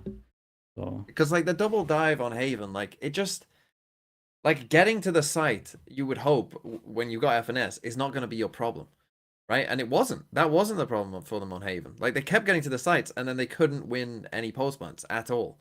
And I just think like I don't know. There's just certain teams that like if you got FNS, I just don't know if like that's the right way to go. Like double dive, and even though like you know, as I said, like they got sites, it wasn't, and their defense side was okay as well, so it wasn't like that was a massive issue. But Yeah. it was it was rough. And then as soon as this was a mirror as well, it was like, and Ethan tried his best. He was trying. It was just not. It's not gonna happen. Yeah, it is definitely a game of doom and gloom, but let's hop over to something a little bit happier here. And that's you guys at home. Timmy's, we had our America's match of the week last week. It was Sentinels playing up against Loud. And let's see how you did on your prediction, because you guys should have gotten this right. Surely the Sen fans win this. There it is. 85% of you voted for Sentinels. You're right about that. Great job, little Timmy's. Redemption for trolling the Pred a little bit back in EMEA. But let's look at your final grade for this week, now that we've tallied up all three predictions. And you were 2 for 1. You're 17-18 overall. And you got a B- on this one. Your parents are going to be slightly disappointed. They expected excellence of you, but it's still pretty good. Yay. Yay. Decent job. Got a little deadlock sticker too. Congratulations, Timmy. Let's see if we can do better than them, though, because we have our predictions, starting with our America's match of the week. This is bound to be a good one, but the question is, did anyone take the punt? G2 are playing against Cloud9 with the group on the line. And it's a guarantee. Everyone's taking home G2 here, and this feels like the percentage play. I feel like G2 is going to win, but with how good C9 has been, you can't help but be a little nervous about this one. I thought TMV might take a punt at this. Really, I had you down as the guy. No, my theory on G2 is just always pick G2, and if they lose one game, you lose one, but you know you're gonna you get win the others. yeah, you're gonna Smart. win the others. So yeah, Yeah. you just take the percentages of G2 will win most of their games. I did actually say the same thing about Vitality, and that's blown up in my face at the start of the stage. So, but G2, yeah, I mean this should be close. I mean, like Cloud9 have shown enough, and I think particularly, I think the difference is partly Vic. Like, if we want to talk more about Cloud9, is that like last year, you know, there was a lot of like, oh, Oxy pops off and C9 win. And if Oxy's quiet, C9 almost certainly lose. This year, though, it doesn't feel like that, right? This year, there is that extra layer. Other individuals, in particular Vic, but like we have seen, obviously, this year, Zeppa do it as well, like are stepping up. And so, you know, it doesn't just have to be everyone just set up Oxy, and if he dies, we lose, which is, I think, very positive. The thing is, though, like G2, they're just G2. I mean, like, again, we don't need to say too much. They're good. Everyone knows that. Yeah, I mean C9 are winning Fracture though, right? C9 Yeah. have a really good map pool. Like this is, I don't want to say this is 50-50 because I'm always going to give G2 a little bit, but I would honestly say this is a 55-45 because you have to look at how good C9's map pool is at the moment, and I feel like some people think that's madness, but I don't know. This is a close one. This Yeah, they've really been is. wanting to play. They've been willing to play everything. The only one that they haven't played is Icebox. Yeah, and it's not even that they're banning it or first or anything. But I think it's the same thing that you guys are saying. Like individually, Cloud9 have been looking really good. I think the map pool as well is really good. But I think when it comes down to closing out maps that are most likely going to be closed, that's when G2 is just gonna know how to do it a little bit better. And then Cloud9, yeah, we were talking just last week. We were talking so much about how close it was against MIBR, but they just had really slow starts on those maps. So I feel like it can be a scenario like that where G2 starting really strong and just gives them no chance. And then it comes down to a little bit of a back and forth, but ultimately, I mean, you cannot predict against G2 to close out a series like that. Certainly cannot, but there's always some risk to it. I think especially if we get a fracture or we get an ascent in the map pool, who knows? Things could get funky, but still the percentage play to pred G2. Another one that I think should absolutely be a Plat Chat guarantee, and even one that I think should be even stronger than this. It's MIBR in the inter-Brazilian match against Furia. Smile for the camera. We're What all is going MIBR. stronger than a Plat Chat guarantee? Like what? Super What's the guarantee. level above? Confirmed, yeah, confirmed Yeah. 100%. I mean, what kind of percent are we actually giving this? Because honestly, I'm giving Fury a generous 7. 7%? That- You're breaking the that's ballaroo for generous, this? It's honestly. that guaranteed? I wanted to say 5, but I gave him an extra 2. I'm gonna 0. take that 2 from you For and the go amount of 3. rounds they're going to Okay, get in a map here. I mean, if there's a Lotus, they're gonna get a map, maybe. Yeah, they Yeah. might get a map. Unfortunately, Sliggy, the rules do say you have to win 2. win a Okay, well game. then. maybe Dude, it is if we played 5%. best of 2 format and they just tied every series 1-1, they'd be the best team in the world. I Then swear it's to a God. yeah. I mean, if that was how the whole format worked, then it's a solid approach to just really practice Yeah, 2 just maps go crazy only. one map. Yeah. But it is it is a best of 3, so Damn maybe it. they shouldn't spend the 4 days on Lotus or whatever they're doing. All right, I don't want to give this one too much time. This should be a guarantee. And I think our next game probably should as well. Sentinels, they're playing against 2G here. And no surprises, it's a lock for Sen. 2G has been on the up and up. They've been looking a little bit better, but they lost that last game they played to 100 Thieves. And I feel like even if there's a close map or two here, Sentinels still should be able to take this one home. Yeah, it's just hard to pick 2G. They have more percentage than the game before, but just Sentinels look like they're peaking as well. They look like they're really coming into form. So it's rough. It's time gonna to face be. This is actually gonna be a good match for everybody that is like, oh, is Sentinels bad? Is Sentinels good? How are they gonna do in playoffs? I think this is a good match to see it because 2G, they've been keeping it very close. It's been I mean, we've seen them grow from in the past 3 weeks since they started making those changes. They brought PXS. So for Sentinels, this is one of those games where I would want to see a clean game at 2-0, and to see what shape they're coming into playoffs. I agree, and also feel like, dude, there's loads of people in my chat that are being like, who would win out of like Koi and 2G? It's like, guys, they're not the bottom anymore. Like No. you guys need to keep No, up. They're they're- not the bottom. You need Koi Furia at this point in time. That's what I'm talking about. Yeah. Now that Yeah. would be a match of the week if we were to have that 2G, one. 2G put in good work. I'm actually like impressed. Like I used to not look forward to their games. Now I'm like, okay, they actually Yeah, they can make look it good enough. competitive. They're Yeah, like, yeah. They look They look like nice. a Valorant team. You can tell the time's going in. It's cool. They're a team that plays Valorant, but they should not be as good a team that plays Valorant as Sentinels. Maybe we'll get a one that isn't a guarantee here. We'll see. It's Crew against 100 Thieves. Big implications for the Alpha group. What? Oh, Jesus Christ! Dan! You were supposed to stop this! Why- We've guaranteed 100 horrible Thieves. about No this. way. I thought I There's picked Crew, I'll be no honest. way. Stop. I I did- thought all of you were gonna put Oh, Crew. No. Well, why have you not? Why put haven't Crew? you Why put Crew? haven't you? We have to start there. Because you thought we were all gonna Oh. put Crew. I Dude, I- think I'm going with the narrative. I'm going with it. This is the Boostia revenge match because it didn't make it to champions because of that one match against Crew. And I think, you know, I look at 100 Thieves and I do think, wow, this time around they have what it takes to close out that match. Because they always have had something when they go against Crew where it's just like really messy or they just can't close it out. I mean, I don't know if you guys remember that map. What was it? It was Ascend. They had the lead. It was like 5 rounds for Crew to win in a row. It just they were completely unable to close it out. So now, honestly, I look at 100 Thieves and I think now they have what it takes. They're not gonna let that slip away again.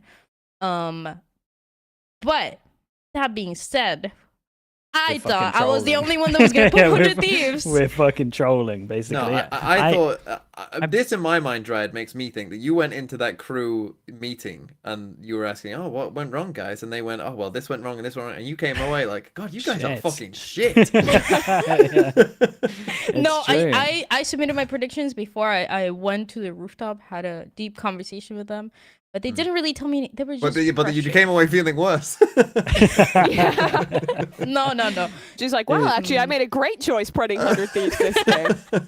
That's great. Dude, I was like 50-50 for this, and the only reason I I picked was 100 too. Thieves is because I was like, well, Dryad's on. I literally just recorded the video before it's put on YouTube. I was like, Dryad's on. She'll pick Crew, so we're okay. And then you've gone and done this, and this is fucked. This is a 50-50 game. It was Well- personally for me. It was a crazy one. It's like 100 Thieves fans. They think I hate their team. I don't.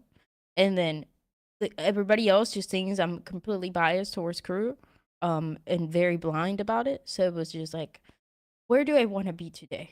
Do I want people to think I'm a hater for 100 Thieves still, or the Crew bias, fan like always?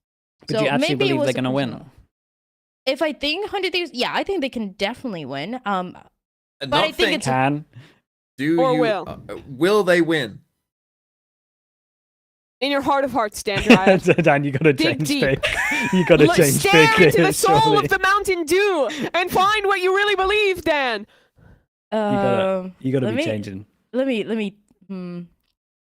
You know what?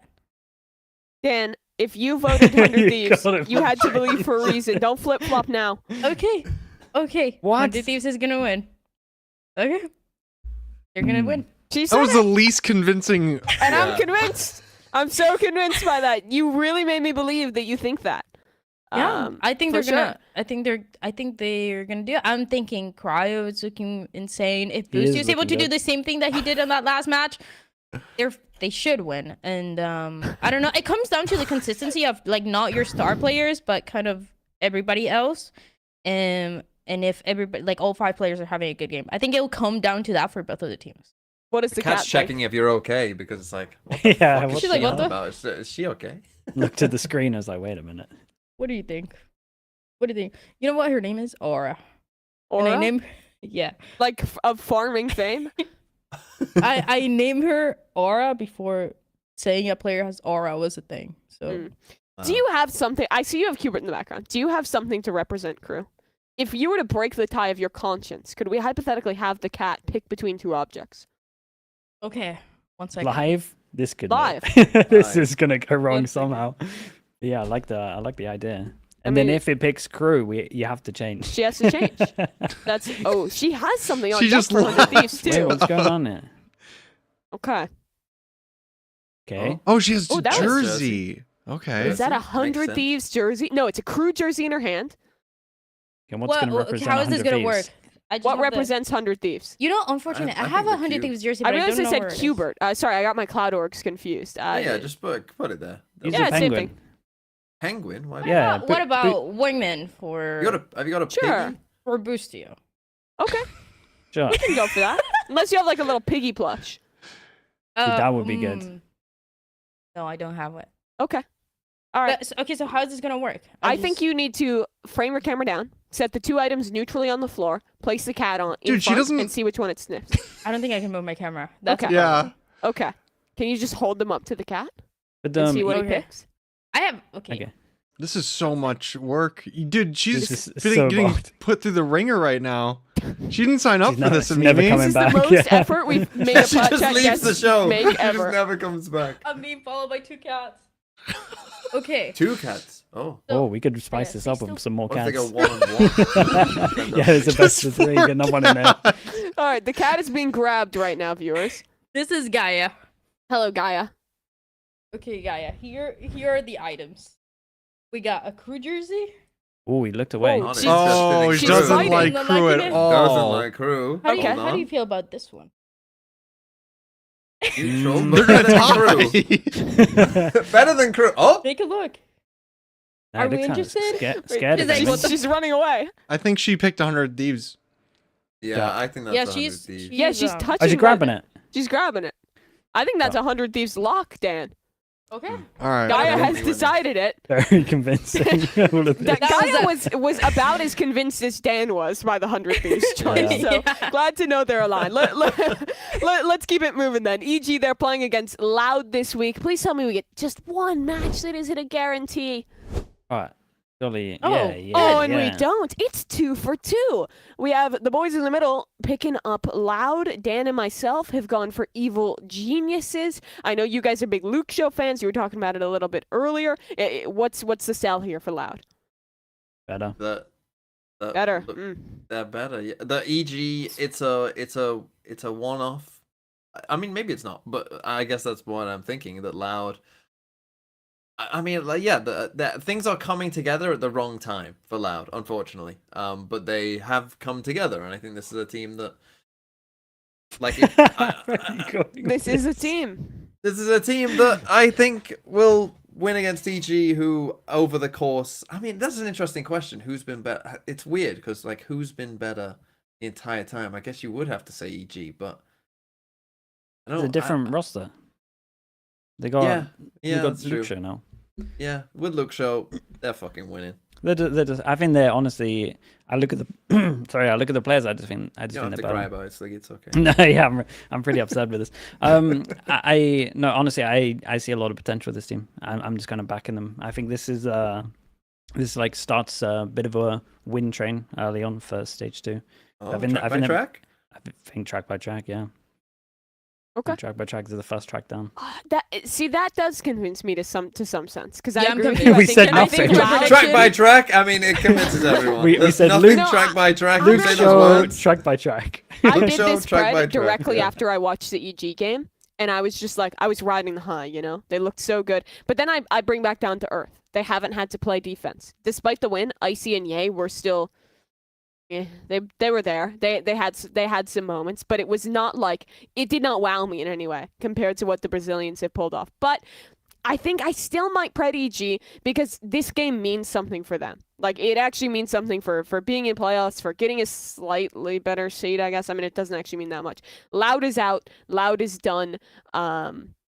But I think that will help Loud. Do you think that powers them up, though? Because now Yeah, yeah. I'm thinking back through it, and Because- maybe it does. Because if you're out, you want to prove that you're better than the team that's already there, and because you made And the they're change. winless, right? They Yeah, want to yeah. win Yeah. real bad. I think Oh, it's a shit. big statement to like beat and like smash the team as well. I think they'll come out. Switch and wanna my smash them. pred. Switch my pred. 13-0, I've you thinking convinced myself 13-0 away. on Pearl? Not a 30, but I think And they. then EG I win think champs, and we really do go. yeah, we got it. Nah, I think I don't know. I reckon it's. I feel like really confident about this. I kind of feel. I've talked convinced. myself out of EG. Dan, you're now the sole EG fan. Can you sell it better Okay, than I guarantee. did? Okay.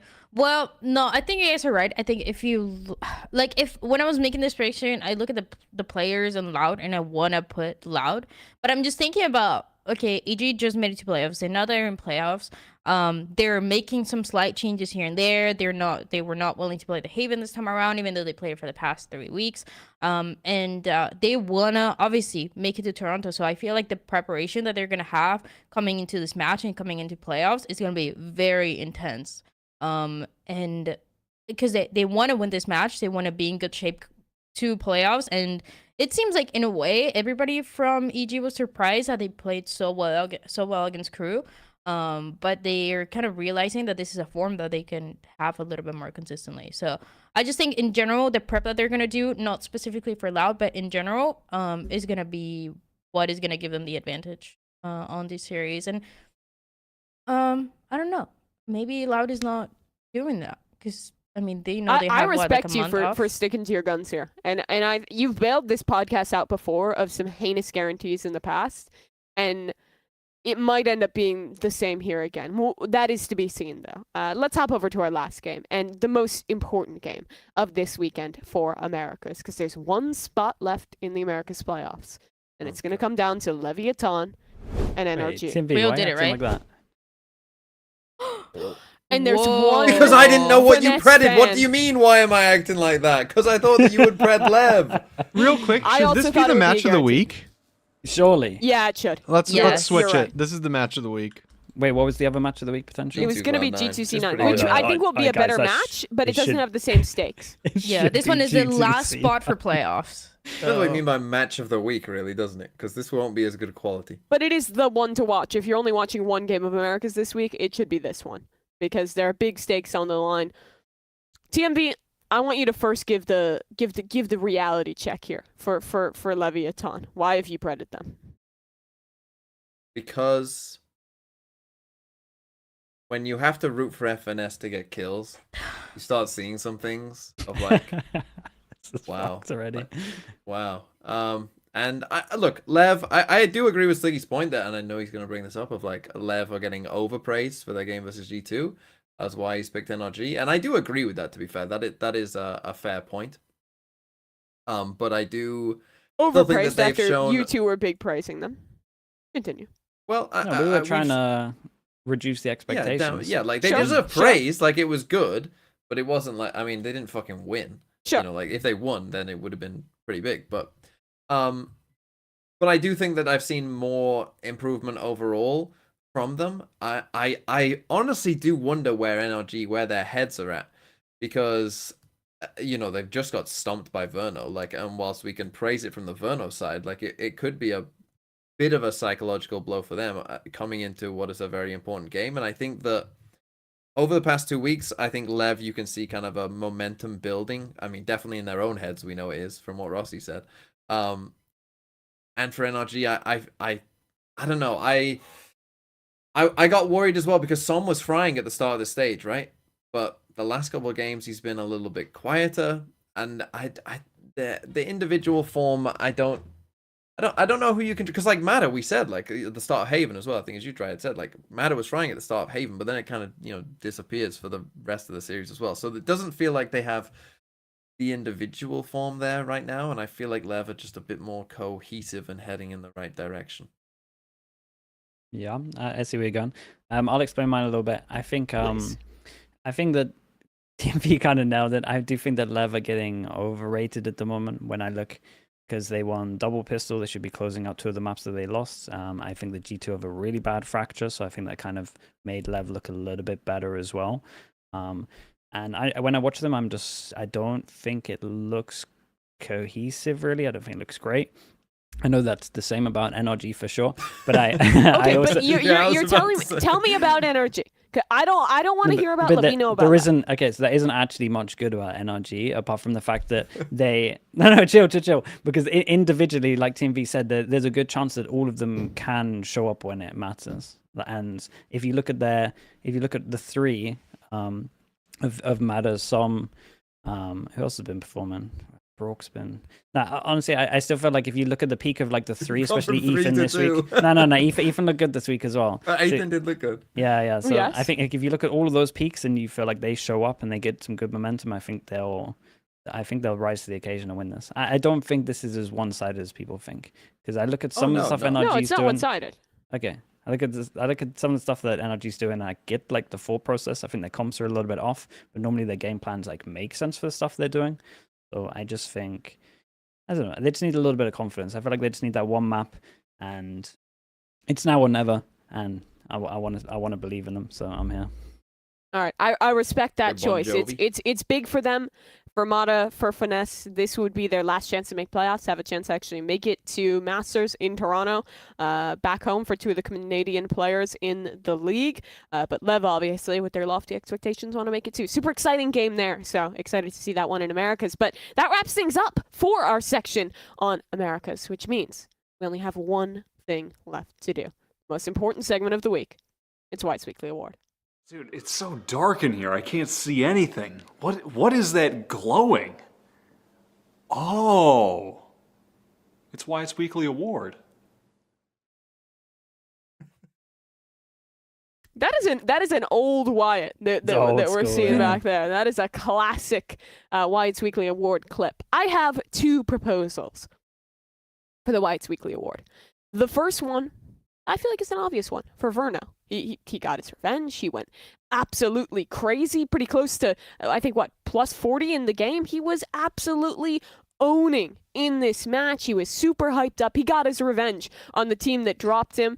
He was looking like a clip out of the Minecraft movie, as you can see in what's been pulled up here by Curtis.